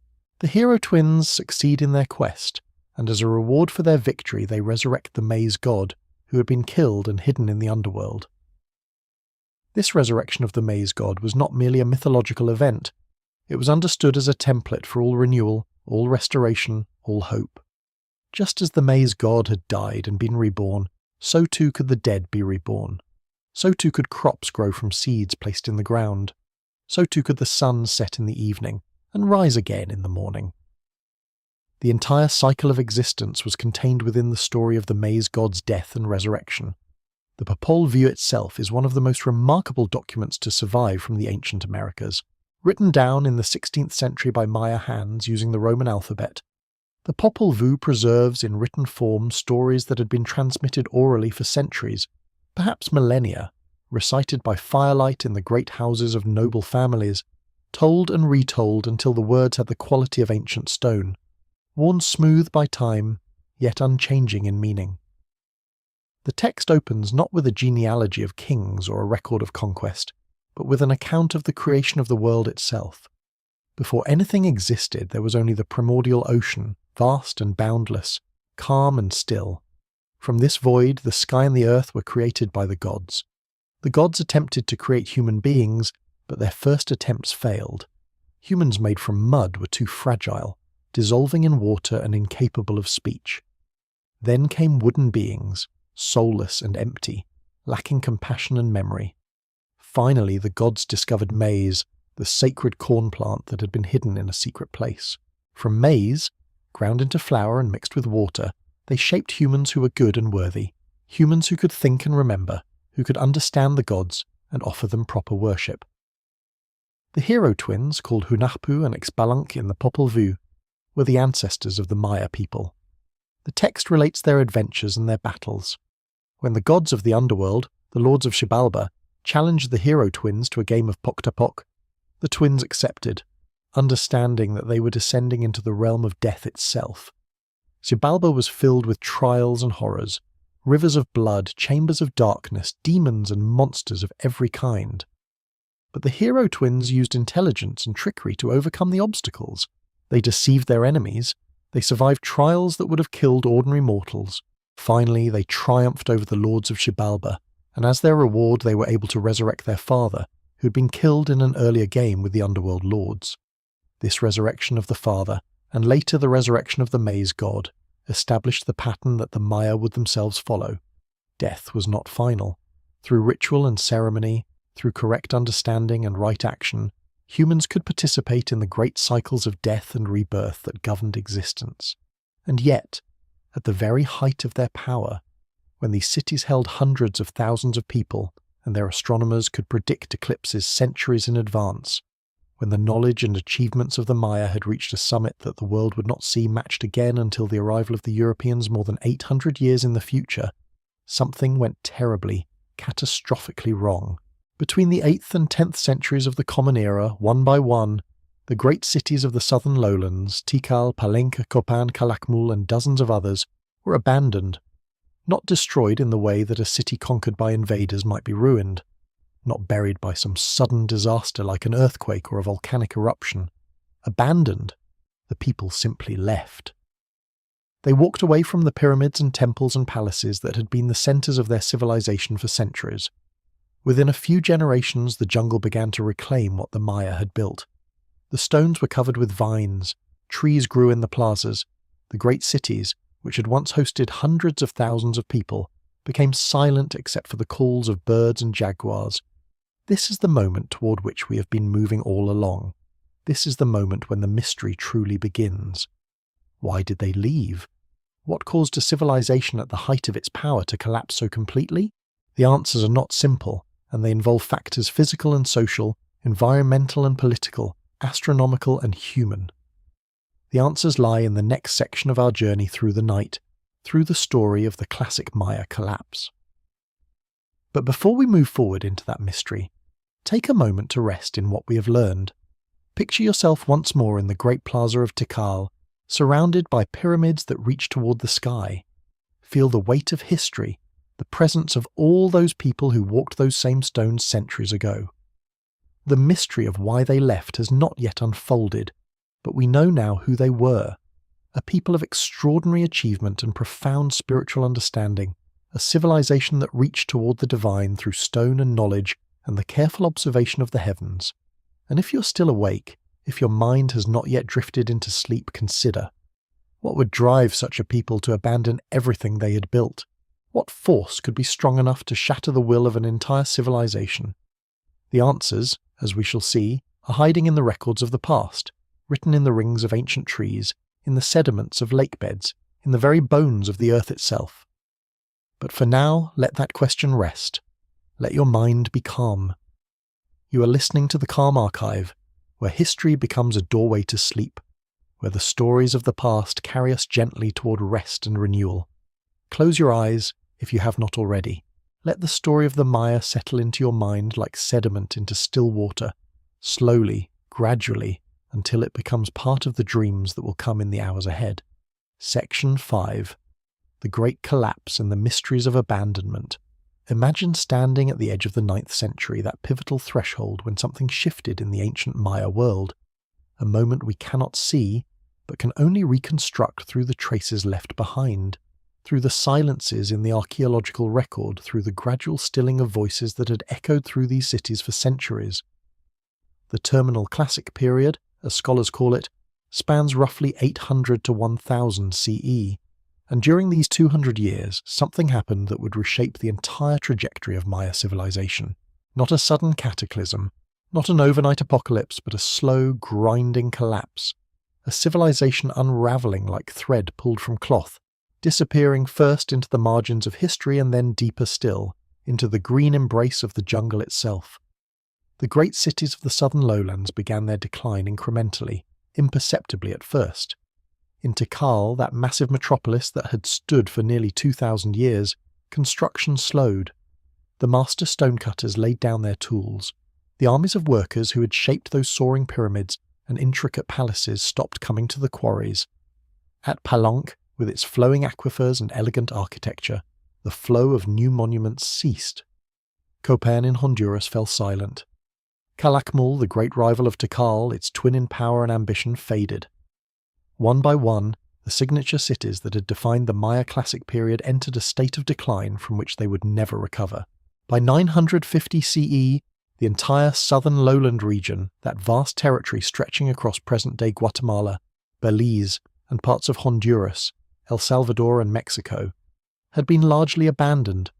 The cities remained, their pyramids still rising above the canopy, their palaces still solid, but they were empty. The people had vanished. The archaeological record speaks in its subtle language of what happens when a civilization withdraws. The evidence is there for those who know how to read it. Construction stops abruptly. Monuments carved with glyphs and royal portraits are left unfinished, their edges rough against the sky. The elite residences cease to be maintained. The water reservoirs, those carefully engineered systems that channeled rain into useful storage, begin to fall into disrepair. Pottery styles change, becoming simpler, less decorated. The fine, polychrome vessels that once graced royal tables are replaced by rougher utilitarian ware or disappear entirely.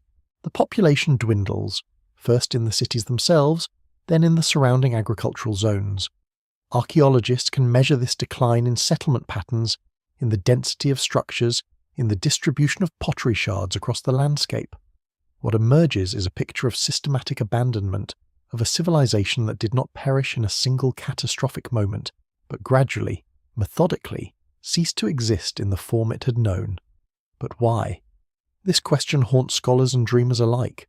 Why would a civilization that had achieved such heights, that possessed advanced mathematics, sophisticated astronomy, beautiful art, complex engineering, a sophisticated writing system, simply walk away? Why would millions of people abandon the cities their ancestors had built? What force could drive the entire apparatus of a great civilization to collapse? The answer, as we shall discover, is not singular but multiple, interwoven, a perfect storm of environmental catastrophe, social breakdown and cultural dissolution. Let us explore each thread of this mystery, pulling them gently, carefully, as if unwinding a tapestry in the half-light of dusk. The first and perhaps most compelling theory points to the sky itself, to the absence of rain in a land where water is everything. Scholars studying the sediments of ancient Maya lakes like Lake Chichancanab in Mexico and the cenotes that dot the Yucatan Peninsula, have found a story written in layers of sediment, a record stretching back thousands of years. These cores, extracted with careful precision, reveal the chemical signatures of rainfall through the millennia, and in those cores, around the 8th and 9th centuries, there appears a clear mark.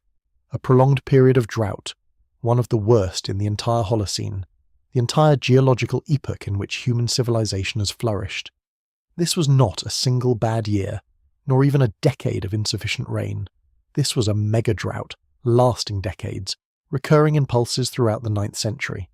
Some episodes may have extended for 20, 30, even 40 years without adequate rainfall. Imagine what this means to a farming civilization. Year after year of insufficient water, year after year of crops struggling to mature in the heat, year after year of prayers to water gods going unanswered. The psychological toll alone would be immense, let alone the physical deprivation of famine. The evidence from stalagmites corroborates this grim picture. In caves beneath the Mexican peninsula, delicate mineral formations built up year after year, century after century, each layer encoding information about rainfall in the oxygen isotopes trapped within. When water is abundant, the chemical signature differs from when it is scarce. In cave after cave, researchers have found the same pattern, a dramatic shift toward conditions indicating severe aridity during the very period when the cities were being abandoned. The shift is unmistakable, consistent across different cave systems, different regions, different time records. It is as if the climate itself conspired against the Maya. The Maya landscape, dependent on a delicate balance of seasonal rains and underground aquifers, would have become increasingly stressed under such conditions. The reservoirs that had been carved from stone and lined with plaster, fed by rainwater runoff, would have begun to fail. Picture the rainy season arriving but bringing insufficient water, the sky remaining stubbornly clear when clouds should darken it. Year after year, this repetition of disappointment. The reservoirs deplete faster than they refill. Water becomes precious, rationed, fought over.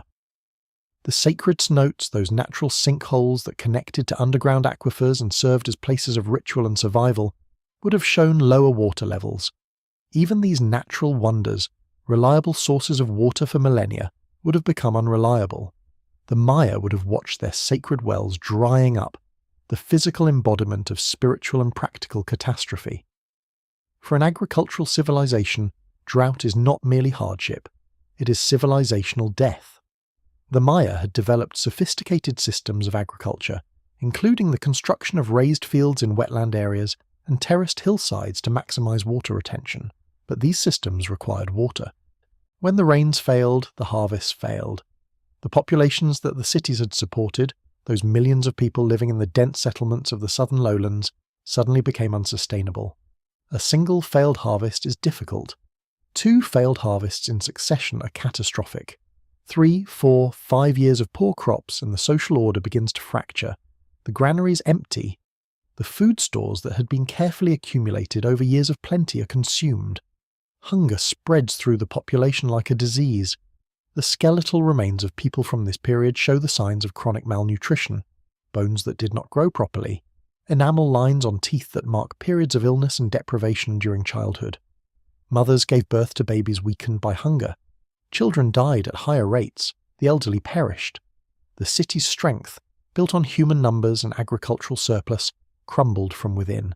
People begin to leave, drifting away from the cities toward regions with more reliable water sources, toward the northern lowlands where the Yucatan's underground cenotes provided more stable supplies of water. Some migrated to the highlands of Guatemala, where higher elevation meant more reliable rainfall. Others may have moved to the coasts hoping to augment their diet with seafood. But the exodus itself was a sign of civilization's failure. The great cities, once the centers of power and prestige, could no longer feed their people. Picture now a second force at work, not merely an external climate pushing the Maya toward collapse, but the internal logic of their own civilization working against them. The second theory points to environmental degradation, the slow destruction of the very landscape that sustained them. The Maya had cleared vast areas of the tropical forest to make room for agriculture. Milpa farming, the traditional Maya system of cultivating maize alongside beans and squash, produces well on cleared land, but it requires regular cycling of forest regeneration to maintain soil fertility. The forest rest periods allow the soil to rebuild its nutrient content naturally through the accumulation of fallen leaves and the activity of soil organisms. But as the population grew to perhaps 10 to 15 million people in the southern lowlands, an enormous density for a tropical agricultural society, the pressure on the land intensified. Less forest was left to regenerate. The rotation cycles shortened. Fields that should have rested for 10 or 20 years were brought back into cultivation after just 2 or 3. Fields were used more intensively, scraped clean of their fertility by repeated planting. The trees that remained were cut for firewood, for construction material, and especially for the production of lime plaster, that essential ingredient in Maya architecture and technology. The Maya used enormous quantities of lime for their buildings, grinding limestone and seashells to create the white plaster that covered pyramids and palaces. It is estimated that a single large pyramid might require the burning of thousands of tons of limestone in the kilns used to create lime mortar. This production was labour-intensive and material-intensive, requiring constant feeding of the kilns with new fuel. The forests fell. Vast tracts that had stood for millennia were reduced to stumps and ash in the span of a few generations. A vicious cycle set in. More people required more food required more agricultural land meant more deforestation, and deforestation has consequences in the tropics. The trees that had once covered the landscape play a crucial role in the water cycle. Their roots draw moisture from deep in the soil. Their leaves transpire, releasing water vapour into the air. Their canopy catches and channels rainfall. When you remove the forest, you disrupt this cycle. Less moisture is recycled back into the atmosphere. Local rainfall decreases. The land becomes drier, crops fail. And paradoxically, the very civilization that was trying to expand by clearing more forest was actually triggering the conditions for its own collapse. It is like trying to fill a bucket with a hole in the bottom. The harder you pour, the more the water escapes. The deforestation may have reduced rainfall by as much as 5 to 10% in the southern lowlands, a seemingly small amount that becomes devastating when combined with the natural drought cycles. The environmental degradation and the climate-induced drought amplified each other, creating a cascade of failure that no amount of engineering or ingenuity could overcome. The Maya had grown too large for their landscape. They had optimized their civilization for conditions of abundance, structured their entire society around the assumption of plenty, and when those conditions changed, they had little margin for error. The social hierarchies that directed labour toward massive construction projects, the taxation systems that fed the cities, the entire ideological framework that legitimized royal power, all of this was built for growth, for expansion, for the confidence that tomorrow would bring more than today. When that assumption proved false, the entire structure became brittle, and yet the environmental stresses, severe as they were, might not have been sufficient on their own to collapse an entire civilization. Here we must consider a third factor, the political and military chaos that engulfed the Maya lowlands during this period. The archaeological evidence of this conflict is unmistakable. In the late 8th and early 9th centuries, warfare intensified between the city-states. No longer content to limit their conflicts to ritual battles and the capture of prisoners for sacrifice, battles that in some ways served to distribute resources and maintain the social hierarchy, the Maya engaged in increasingly destructive military campaigns aimed at conquest and annihilation. Defensive walls and palisades were erected around settlements that had previously been unfortified, suggesting a shift from ritualized warfare to genuine existential threat. Buildings were burned, not in ritual destruction, but in fury. Entire neighborhoods were razed. The skeletal remains of warriors show signs of trauma. Broken bones, healed wounds that would have crippled the sufferers, evidence of violence inflicted not in battle but afterward, evidence of execution and torture. In some cases, elite individuals were mutilated or executed, their bodies left exposed in the plazas, denied proper burial, a final humiliation that violated the sacred ceremonies that should accompany death. The murals and carvings left behind suggest scenes of violence and despair, kings being led away in chains, temples burning, the physical and spiritual order breaking down. This warfare, driven by competition for the scarce resources that drought had made precious, by the deteriorating economic situation brought on by environmental stress and by cultural factors, the Maya prestige system that rewarded military success and the capture of captives tore at the social fabric. Kings could no longer guarantee the prosperity of their subjects. The ceremonies that they performed, the Kinich rituals and rain-making ceremonies that were supposed to ensure the continuation of time and the favour of the gods, failed to produce rain. The cosmological order seemed to be breaking down. The Maya believed that the cycles of time were maintained through the performance of proper ritual by the ruler. If the rains came, the cycle continued. If they failed, it meant the ruler had failed in his sacred duties. The ceremonies multiplied in desperation. Kings performed bloodletting rituals with increased intensity, hoping that the sacrifice of more blood would move the gods to pity. But the rains still did not come. The gods seemed silent.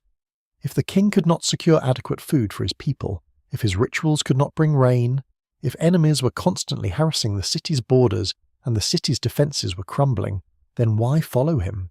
Why maintain the complex apparatus of taxation and labour service that kept the civilization functioning? Why surrender your labour for monumental building projects that could not be completed because resources were running out? Why not simply leave? This question, unspoken but urgent, spread through the cities like a virus. The legitimacy of royal authority, always dependent on demonstrated power and divine favour, evaporated. And so, we must consider a fourth factor, one that some scholars now argue was as important as the environmental stresses: overpopulation and the limits of the environment's carrying capacity. The Maya lowlands, for all their richness, were not unlimited in their ability to support population. Tropical forest soils are notoriously poor, lacking the deep, nutrient-rich earth of temperate zones. The forests themselves are so productive because they cycle nutrients extremely efficiently. Dead matter is quickly recycled and almost nothing is wasted. But when you clear the forest and attempt continuous agriculture, you quickly deplete the soil. The stone tools of the Maya could not till deeply or amend the soil effectively. They relied on the natural regeneration of forest fertility. But with populations of 10 or 15 million people, there was no time for that regeneration. The soils were exhausted. Food production, which had been scaling upward for centuries, began to plateau. The easy gains were gone. Every additional person had to extract their food from a landscape that was becoming less and less productive. Consider the mathematics of this collapse. If a particular region can sustainably support a population of 1 million, but that population grows to 5 million, the excess 2 million are living on borrowed time, consuming resources faster than they are being replenished. For a while, stored surplus and increasingly intensive agriculture can mask this imbalance. The granaries still contain grain. The game animals still exist in the forests, even if in diminished numbers. The fisheries still produce catches, but the surplus is finite. It is drawn down year after year, never truly replenished because the carrying capacity has been exceeded. The system has become dependent on continued growth, continued expansion, to work at all. It is like a pyramid scheme of natural resources. It works as long as you keep finding new territory to exploit, but eventually you run out of new land. But when climate stress arrives, when the rains fail and the droughts come, the hidden reality becomes obvious. The population cannot be sustained. People must leave, or they must starve. And indeed, the evidence suggests that mortality rates in the collapsing cities became catastrophic. Archaeological sites show signs of malnutrition, disease, and starvation. The pottery changes, the diet changes, fine foods disappear. Hunting of smaller game becomes more prevalent as the large game is depleted. Even the animals that had once been abundant vanish. Skeletal remains show compression fractures in the vertebrae, signs of heavy labour and poor nutrition. Childhood growth lines on teeth indicate repeated episodes of illness and malnutrition. The situation becomes increasingly desperate. This is what societal collapse looks like at the human level. Not dramatic, not theatrical, but gradual, painful, involving the slow diminishment of dignity and hope. The scholarly consensus now embraces what might be called the perfect storm theory, the recognition that the collapse resulted from a combination of all these factors, each amplifying and intensifying the others. It was not drought alone, nor overpopulation alone, nor environmental degradation alone, nor warfare alone. It was all of them, converging, creating a cascade of failures that no single solution could address. A king could not make it rain. A military victory could not restore depleted soils. Engineering projects could not increase the carrying capacity beyond its limit. The civilization had reached a state of fragility, balanced on a knife's edge, and when multiple forces pressed inward simultaneously, the balance collapsed. The cities were abandoned, the people dispersed. Yet here is something remarkable, something that prevents us from seeing the Maya story as simple tragedy or inevitable decline. The Maya civilization did not disappear. The culture did not vanish. Only the southern lowland cities were abandoned, those metropolitan centers of the classic period. To the north, in the Yucatan Peninsula, a transformation was occurring. The cities of Chichen Itza and Uxmal, settlements in the Puc region, were rising to prominence. These northern cities had several advantages. The Yucatan's unique geology, its system of sea notes, those mysterious sinkholes that connect directly to vast underground aquifers, provided more reliable water supplies than the southern lowlands, which depended entirely on captured rainfall. The sea notes were sacred in Maya belief, gateways to the underworld, and they provided a more stable foundation for civilization. The population densities were lower in the north, allowing for more sustainable use of resources. The environmental stresses, while real, were less catastrophic. The forests, slightly drier than the tropical south but no less beautiful, regenerated more predictably, and so while the south collapsed into chaos and abandonment, the north adapted and flourished. The post-classic period, beginning around 1000 CE, saw the rise of new Maya political entities, a reorganization of society around different principles. Mayapan emerged as a powerful center, at one point dominating a confederation of several Maya states. In the highlands of what is now Guatemala, new kingdoms arose, the Quiche, the Kaqchikal, the Ixil and others, each maintaining royal dynasties that traced their lineage back through legend and history to the ancient nobles of the classic period. These highland kingdoms would maintain the cultural traditions of the Maya, sustaining their language, their religious practices, their sense of identity for centuries to come. They built their own palaces and temples, maintained the astronomical knowledge, conducted the ceremonies that kept time moving forward. The Maya civilization had not ended. It had transformed, reorganizing itself around new geographic centers, new political structures, but with continuity of culture and values. Section 6. The Spanish Conquest and the Persistence of the Maya, and so the Maya civilization continued, transformed but persistent, surviving the collapse of the southern cities and adapting to new political configurations. The post-classic period saw the rise and fall of different powers, different alliances, different ways of organizing Maya society. But this transformation, significant as it was, represented continuity rather than ending. The Maya had survived collapse. They would not so easily survive conquest. When Hernán Cortés and his Spanish conquistadors arrived on the coast of Mexico in the early 16th century, they came with steel, with guns, with horses, technologies and weapons unknown in Mesoamerica.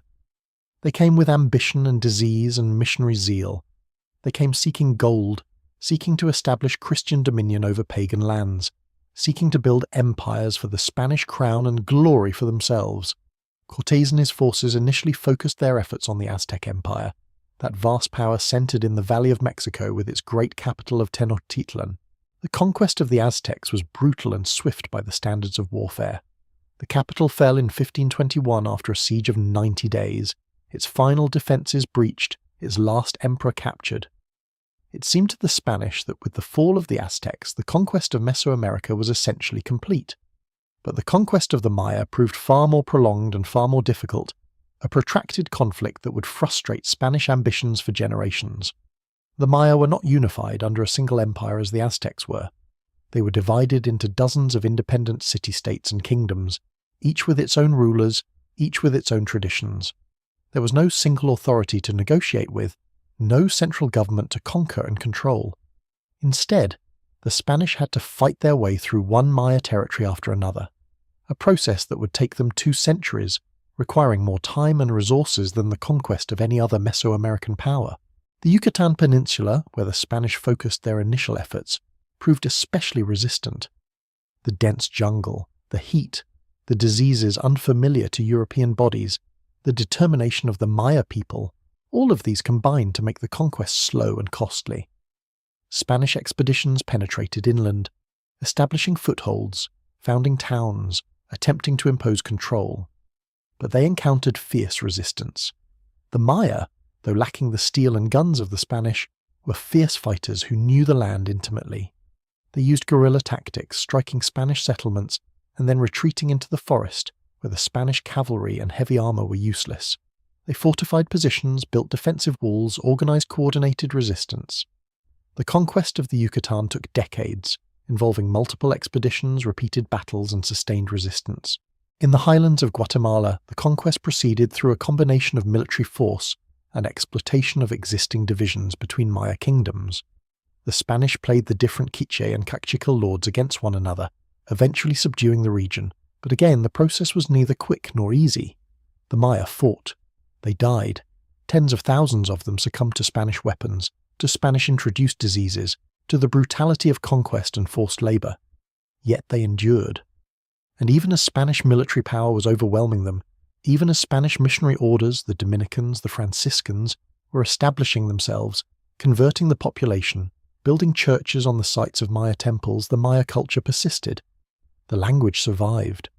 Many religious practices, though syncretized with Christian elements, endured. The sense of Maya identity never completely dissolved, never entirely surrendered to Spanish authority. Consider the case of Noypeten, also called Tayasal, a Maya kingdom in the rainforest of what is now Guatemala.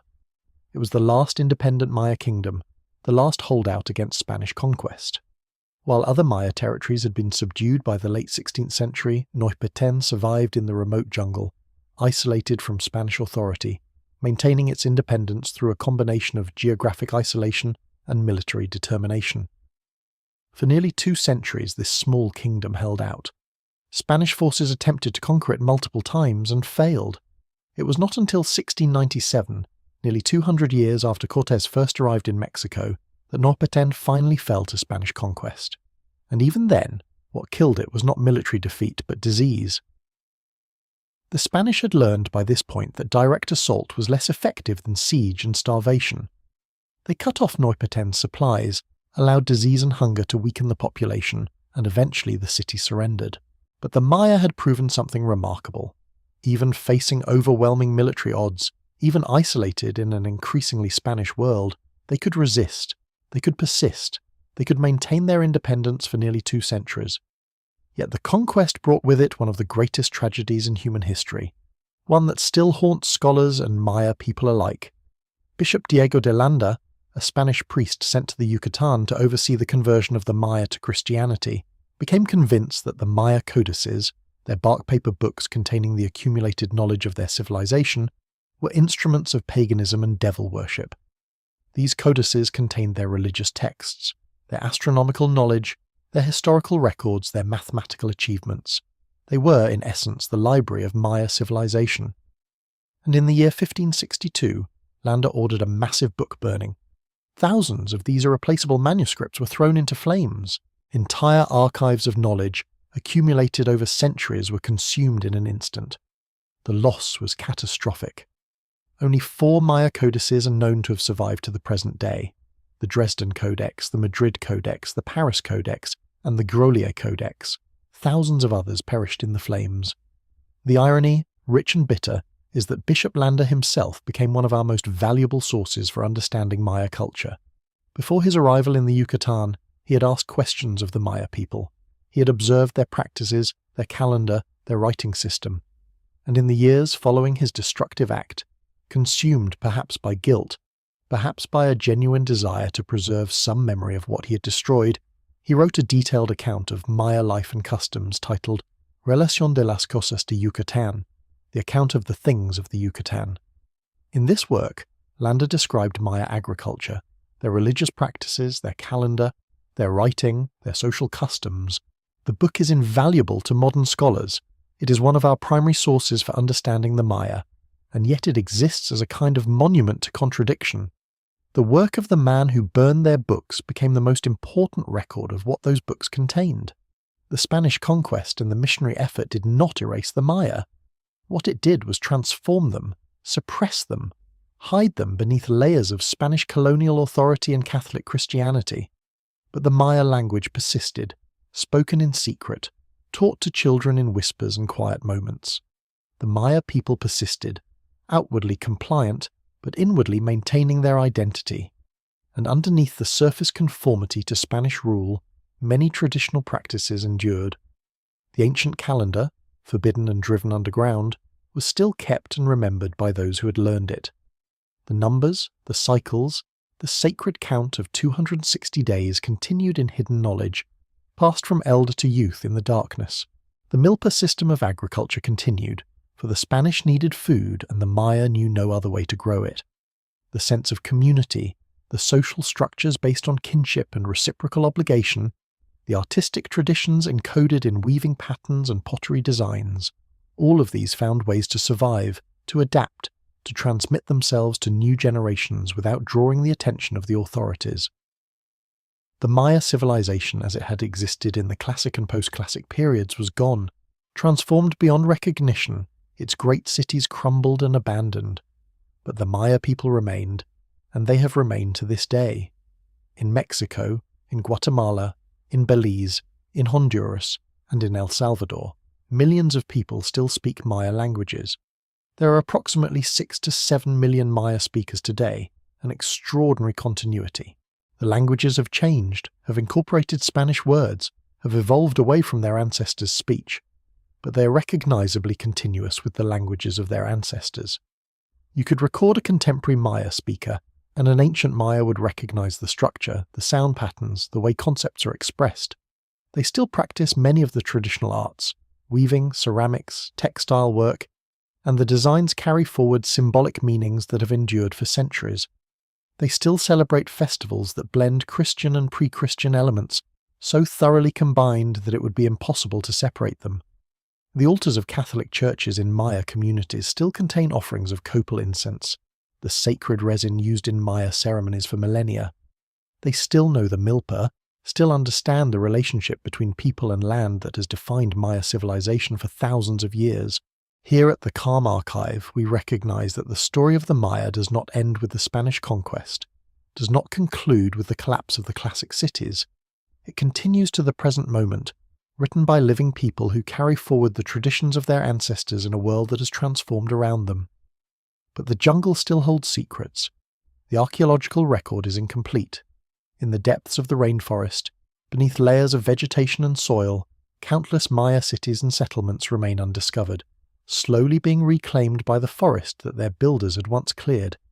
In recent decades, archaeologists using LiDAR, a remote sensing technology that can penetrate the forest canopy and map the landscape beneath by bouncing laser pulses off the ground, have revealed the true extent of Maya civilization. This technology has transformed our understanding. They have discovered thousands of previously unknown settlements, evidence of a landscape far more intensively occupied, far more intricately engineered than anyone had previously imagined. The waterworks, the agricultural terraces that turned hillsides into productive gardens, the connected road systems that linked cities and towns, the ceremonial structures that track the movements of stars and planets. All of this is slowly being revealed as technology allows us to look beneath the jungle's veil. And with each new discovery, the picture of Maya civilization becomes more complex, more sophisticated, more impressive. The population estimates have been revised upward again and again as archaeologists realize how dense the settlement patterns truly were, and the question of why they abandoned these cities becomes more poignant, more challenging to answer.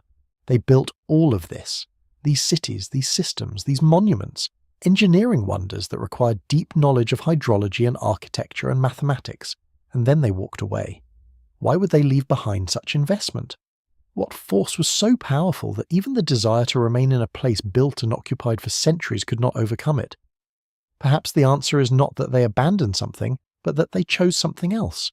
As the southern lowland cities became uninhabitable through the combination of drought, environmental degradation, warfare, and social collapse, the Maya made the rational choice to leave, to relocate to places where they could continue their lives. They did not disappear into the jungle. They transformed themselves in response to changing circumstances, moving toward water, moving toward stability, moving toward survival.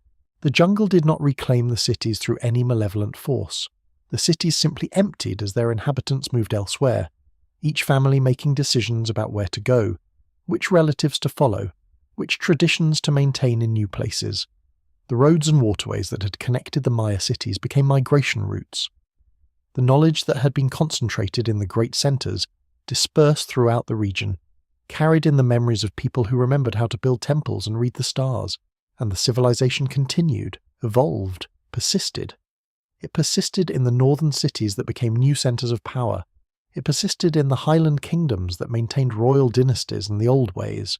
It persisted through the Spanish conquest, through centuries of colonial rule, through independence movements and modern nation-states. It persists today in the people who still identify as Maya, who still speak the languages, who still maintain the traditions. The civilization was interrupted but never truly broken. The culture was suppressed but never fully extinguished. The mystery of the Maya, why an entire civilization vanished into the jungle, has no simple answer. It is not a story of apocalypse but of transformation. It is not a lesson in inevitable decline but in the resilience of people and culture. The great cities of the classic period fell, yes, their pyramids silencing, their plazas emptying, their monuments left for the jungle to slowly cover. The civilization did not. The Spanish conquered the territory, yes, bringing horses and steel and disease and new gods. But they could not conquer the culture. The Maya language survived. The memory of the ancestors survived. The connection to the land survived. And today, the jungle still stands as it did 1,000 years ago, still green, still alive, still holding the remains of the cities in its green embrace, still harbouring secrets that we are only beginning to uncover through technology and scholarship and indigenous knowledge systems that have survived in the communities themselves. And the Maya people are still here, still speaking their languages in the markets and villages of Mexico and Guatemala and Belize, still practicing their traditions in festivals and ceremonies, still maintaining the connection between their contemporary lives and the long history of their ancestors. Children born today in Maya communities learn the names of the days in their ancestral calendar, alongside Spanish and sometimes English. The ancient and the modern coexist. The story of the Maya did not end in the 9th century. It continues, it evolves, it persists, and in the silence of the jungle, in the voices of people who carry forward these ancient traditions, the mystery becomes not one of disappearance but of endurance, not one of loss but of survival. As you drift now into deeper realms of sleep, carry with you this thought. Civilizations may rise and fall, cities may empty and crumble, empires may expand and collapse, but cultures that touch something fundamental in the human heart, that express something essential in how people relate to their land and to each other, these endure, they transform, they adapt, they survive. The Maya story is not one of mystery solved, but of mystery continuing, unfolding across centuries, still being written by living people in the present moment. The story belongs to the past, to the great cities and the priests who read the stars and the kings who built pyramids that still stand. It belongs to the present, to the millions of Maya people today who maintain these traditions. And it belongs to the future, to the descendants who will learn these stories and pass them forward. Even now, as you rest and dream beneath the stars, the Maya civilization continues in the waking world, in languages spoken, in knowledge kept, in traditions maintained. The jungle holds its secrets, but some secrets, the most important ones, are not about what was lost. They are about what survived. And so we come to the gentle closing of our journey through the Maya world, to that sacred hour when the sun descends below the green horizon and the first stars begin their ancient watch above the jungle canopy.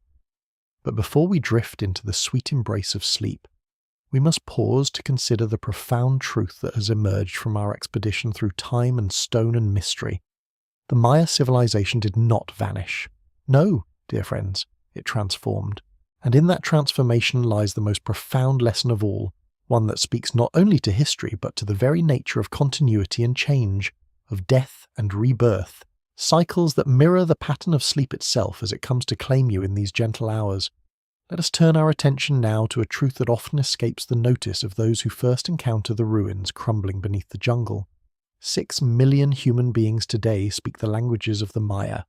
They walk the same earth their ancestors walked. They till the same soil and plant the same corn, that sacred crop that gave life and meaning to Maya civilization since the earliest days. In the highlands of Guatemala, in the jungles of Campeche and Quintana Roo, in the cities and villages that dot the Yucatan Peninsula, the Maya people continue. They are not ghosts or shadows or remnants of a lost world. They are living, breathing, dreaming descendants of kings and astronomers and sculptors and priests. When you see a woman in the market of Oaxaca weaving a huipil with threads that follow patterns established 1,000 years ago, you are witnessing the unbroken thread of Maya civilization stretching across the centuries. When you hear a family speaking Yucatec or Quiche in their home, you hear the voice of history itself speaking still. And the traditions, oh, how the traditions endure and evolve and transform. The corn ceremony, the milpa ritual that honors the ancient pact between the Maya people and the sacred crop upon which their entire world was built, continues to be performed in villages throughout the Maya lands. The ceremony begins before dawn, just as it did centuries ago, with the blessing of the seeds and the turning of the earth, and the ancient words spoken to honor the spirit of the corn. Farmers still mark the times of planting and harvest by the stars and the turning of the calendar, just as their ancestors did, because they understand in their bones that these cosmic rhythms are not abstract knowledge but lived practice, not history but daily truth. And the textile weaving. Consider how a master weaver works without any written pattern, her hands moving with the knowledge stored in muscle and memory, creating designs whose meanings reach back centuries, depicting the journey of souls and the structure of the cosmos and the sacred geometry of creation itself. The Day of the Dead, celebrations in Maya communities represent something profound and moving, the syncretism of ancient belief and Christian tradition, creating something entirely new and entirely Maya at the same time. Families gather to honor the deceased with offerings of marigolds and sugar skulls and special foods prepared according to recipes that blend indigenous and colonial traditions. They build altars that hold both Christian saints and the spirits of ancestors. They speak to those who have passed as though the boundary between the living and the dead were merely a curtain, gossamer thin, that might be drawn aside for one sacred night of reunion. This is not the disappearance of ancient belief, but its persistence, its refusal to be erased, its ability to dance alongside other traditions and create something entirely new while remaining fundamentally and authentically Maya. And then there is the revolution in how we understand the Maya world, the stunning transformation that has occurred in the last few decades through the application of technology that the ancient Maya could never have imagined. LiDAR, light detection and ranging, sends pulses of laser light down through the jungle canopy, piercing through the veil of vegetation that has hidden the ancient cities for centuries. The laser bounces off the earth below and returns to sensors in aircraft flying overhead, creating a precise three-dimensional map of the landscape beneath the green. When archaeologists first began using LiDAR over the Maya regions, the results were staggering, breathtaking, almost beyond comprehension. The jungle that appeared so impenetrably wild, so vast and empty and eternally green, suddenly revealed itself to contain not occasional ruins hidden in the darkness, but entire civilizations, whole complex networks of cities and farms and roads and reservoirs, all integrated into the landscape in ways no one had fully understood before. The 2018 LiDAR survey conducted in the Petén region of Guatemala unveiled over 60,000 structures, 60,000 buildings, pyramids, plazas, reservoirs, terraces, roads, all dating to the Maya civilization. 60,000. Not dozens, not hundreds, not even thousands, but tens of thousands of structures woven into the landscape across an area that had seemed uninhabited, except for the occasional ruin visible through the trees. This single survey fundamentally altered our understanding of Maya civilization. It revealed that the population had been vastly larger than anyone had imagined, that the agricultural systems had been more sophisticated and productive than scholars had believed possible in a tropical environment, that the cities had been far more densely connected to one another through roads and trade networks and shared cultural practices than anyone had previously recognized. The jungle had not hidden a few scattered ruins. It had hidden entire worlds, entire civilizations layered upon one another, building and collapsing and building again across the span of 2,000 years. And then there is another revolution, equally profound in its way, the decipherment of the Maya glyphs.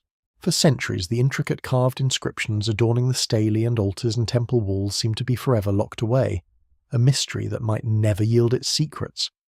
The symbols were beautiful, yes, endlessly fascinating in their complexity and artistry, but their meaning remained opaque, hidden behind the barrier of an ancient script that no living person could read. Then, in the 20th century, a Russian scholar named Yuri Norosov began to crack the code.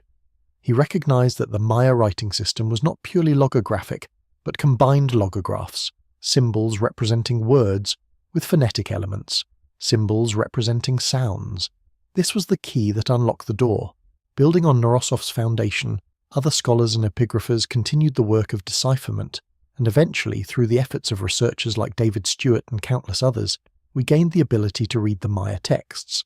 And what a revelation it is to be able to read the words the Maya themselves wrote.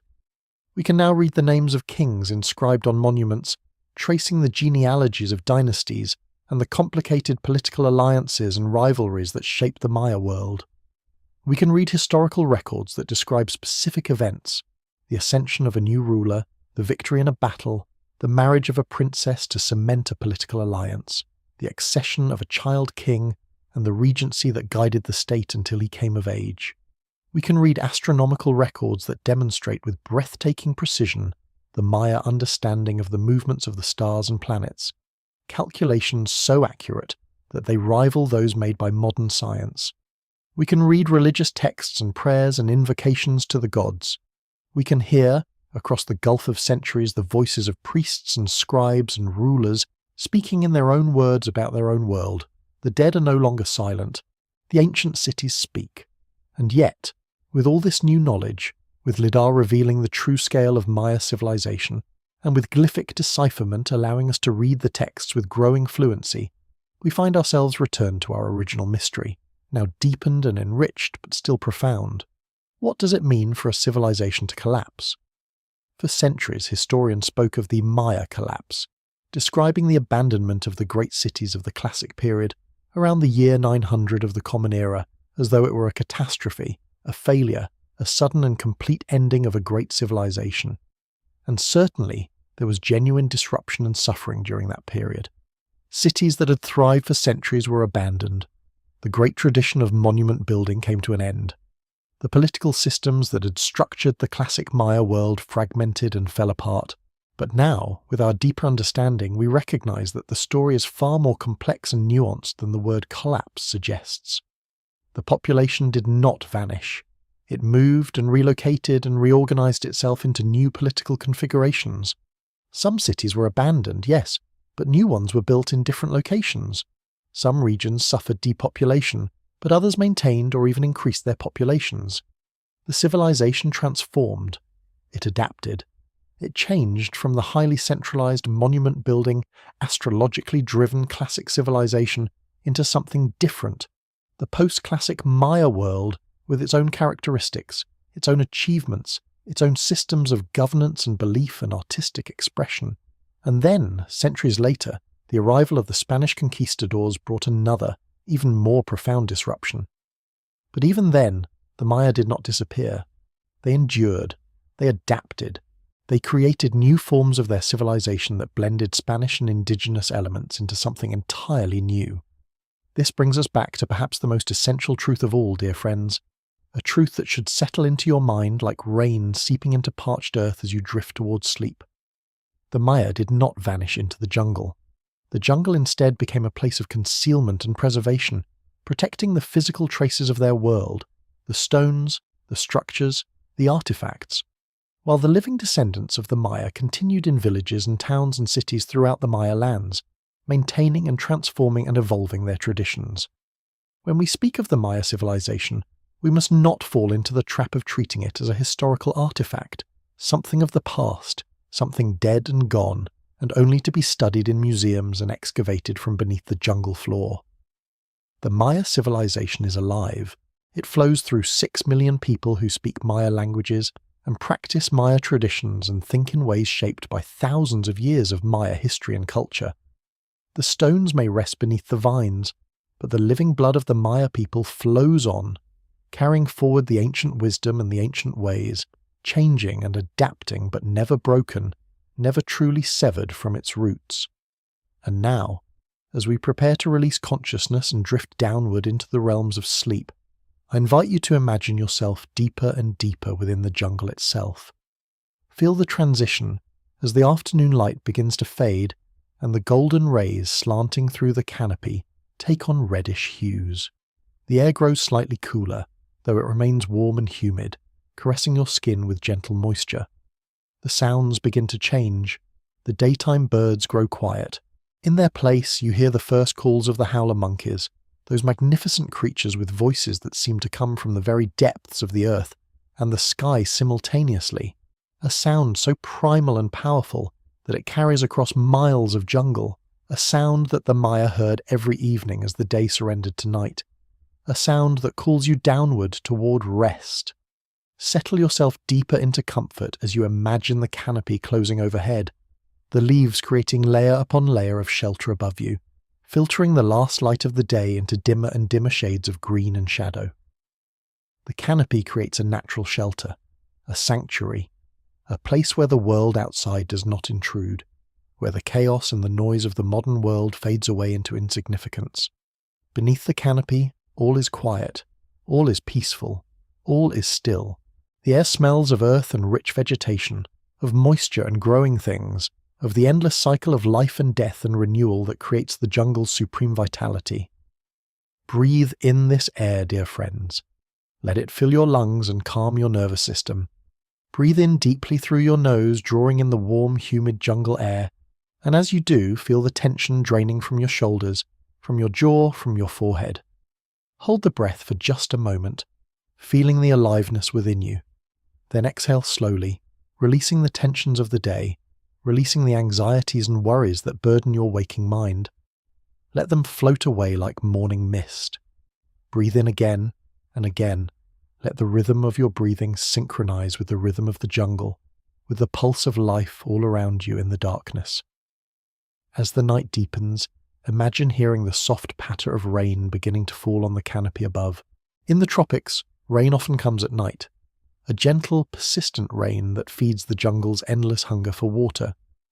Listen to the sound of the rain striking the broad leaves of the trees, a soft pattering, almost like whispered voices, like the jungle itself is breathing, exhaling moisture back into the air.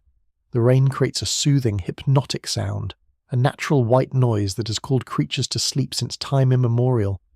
The sound washes over you, through you, carrying you deeper and deeper into relaxation with each drop, each moment, each gentle whisper of rain on leaves. You are safe beneath the canopy. You are protected. The rain above cannot reach you. The sounds of the night creatures fade further and further into the distance, becoming dreamlike, becoming part of the background of your consciousness as you sink deeper towards sleep. Now raise your awareness upward, beyond the canopy, to the spaces between the leaves where the stars have begun to appear as the last light fades from the western sky. The stars emerge gradually, like points of light breaking through darkness, like the thoughts of gods crystallizing into visible form. These are the same stars that the Maya astronomers tracked with such meticulous precision centuries ago. They charted the paths of Venus and Mars and Jupiter and Saturn, recording the positions and movements with accuracy that would not be surpassed until the invention of the telescope. They understood the structure of the cosmos not as abstract mathematical principle, but as a living, breathing manifestation of divine will, as the physical embodiment of sacred narrative and spiritual reality. The stars were not distant suns, but the eyes of gods watching the world below. The planets were divine beings moving through the heavens according to patterns that held profound meaning for the world of human beings.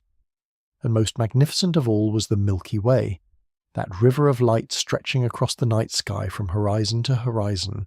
The Maya called it the world tree, the axis around which all creation revolves. They saw it not as a mere physical phenomenon, not as a collection of stars at unimaginable distances, but as the cosmic embodiment of the sacred saber tree. The world tree that grows at the center of creation, its roots reaching down into the underworld, and its branches stretching up into the realm of the gods. The Milky Way was the path that souls travelled after death, the road that led to Xibalba, the underworld kingdom, the place of darkness and challenge and transformation. And now, lying beneath the jungle canopy with the stars emerging overhead, you can imagine the ancient Maya astronomers lying in similar positions, looking up at the same Milky Way, contemplating the same mysteries, connecting the movements of light above to the movements of power and meaning in the world below. The cycle of civilizations, we must understand, is not linear but circular. Things rise, things fall, things transform, and in the transformation lies not death, but metamorphosis, not ending but transition. The classic Maya civilization reached its zenith, its peak of splendor and power, and then changed into something different. The post-classic Maya civilization had its own character, its own achievements. Then came the Spanish conquest and the colonial period, and again the Maya people transformed, adapting and surviving in new ways.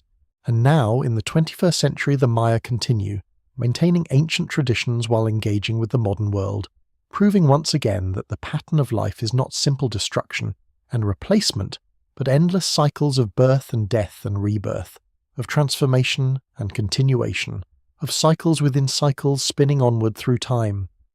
This is the same pattern that governs sleep itself, dear friends. You're not ceasing to exist when you slip into sleep. You are transforming, shifting from one state of consciousness to another, entering a realm where different rules apply, where time moves differently, where impossible things become possible, where the boundaries of self become more fluid and permeable. Sleep is not death, but it shares something of death's quality, the releasing of the waking self, the descending into darkness, the journey into unknown territories. And just as you return from sleep to wakefulness, so too do civilizations transform and reappear in new forms. Nothing is truly lost if it continues in memory and in the lives of those who remember and honor it. As you sleep, the work of your mind continues. Your brain processes the day's experiences, filing them into memory, consolidating learning, working through challenges and emotions in the symbolic language of dreams. Sleep is not absence, but a different kind of presence, a different kind of work, a different kind of being. And the Calm Archive is here to guide you through these transitions, to be your companion through the spaces between waking and sleeping, to offer you stories and knowledge and atmosphere that prepare your mind and body for the restorative power of sleep. We invite you to continue your journey with us, night after night, exploring the mysteries of the world while your body rests and your mind wanders in the beautiful territories between consciousness and dreams. Thank you for walking with us through the Maya world, for allowing our words to be your guide as the jungle deepened around you and the stars emerged above. We will be here whenever you need us, wherever you need us, ready to offer another journey, another mystery, another opportunity to explore the wonders of human civilization and the natural world, while sleep claims you gently and completely. Now, as we approach the final moments of this journey, imagine the jungle settling into its deepest night around you. The rain has diminished to a gentle mist that clings to the air and the leaves. The howler monkeys have fallen silent, their voices replaced by the softer sounds of smaller creatures, the rustle of nocturnal animals moving through the undergrowth, the call of insects, the soft flutter of bat wings passing overhead. You are surrounded by life, by ancient presence, by the accumulated wisdom of 2,000 years of civilization that once rose and fell and continues, still in the hearts of millions. The great pyramids sleep beneath the vines. The royal palaces rest in the darkness. The steles stand guard over kingdoms that no longer exist as political entities, but exist eternally in stone and in memory, and in the blood of their descendants. The jungle wraps around you now like a warm blanket, protective and comforting, holding you secure against all the uncertainties and anxieties of the waking world. The ancient stones sleep beneath the vines and creeping plants, patient, eternal, waiting for future archaeologists to use technologies not yet invented to reveal further secrets. And you sleep too, dear friends. Or you drift towards sleep, dreaming perhaps of pyramids and stars and the endless green canopy stretching toward the horizon in all directions, endless and timeless and alive with the presence of millennia. The stars watch from above the canopy. The corn grows in the sacred milpa. The weavers move their hands in patterns that connect past to present. The languages flow from the mouths of 6 million people who carry forward the ancient traditions. And in this web of continuity and transformation, in this cycle of rising and falling and rising again, the Maya civilization continues. Sleep well, dear friends. Sleep deeply and peacefully, knowing that as you rest, you participate in the same great cycle that has governed all things since time began.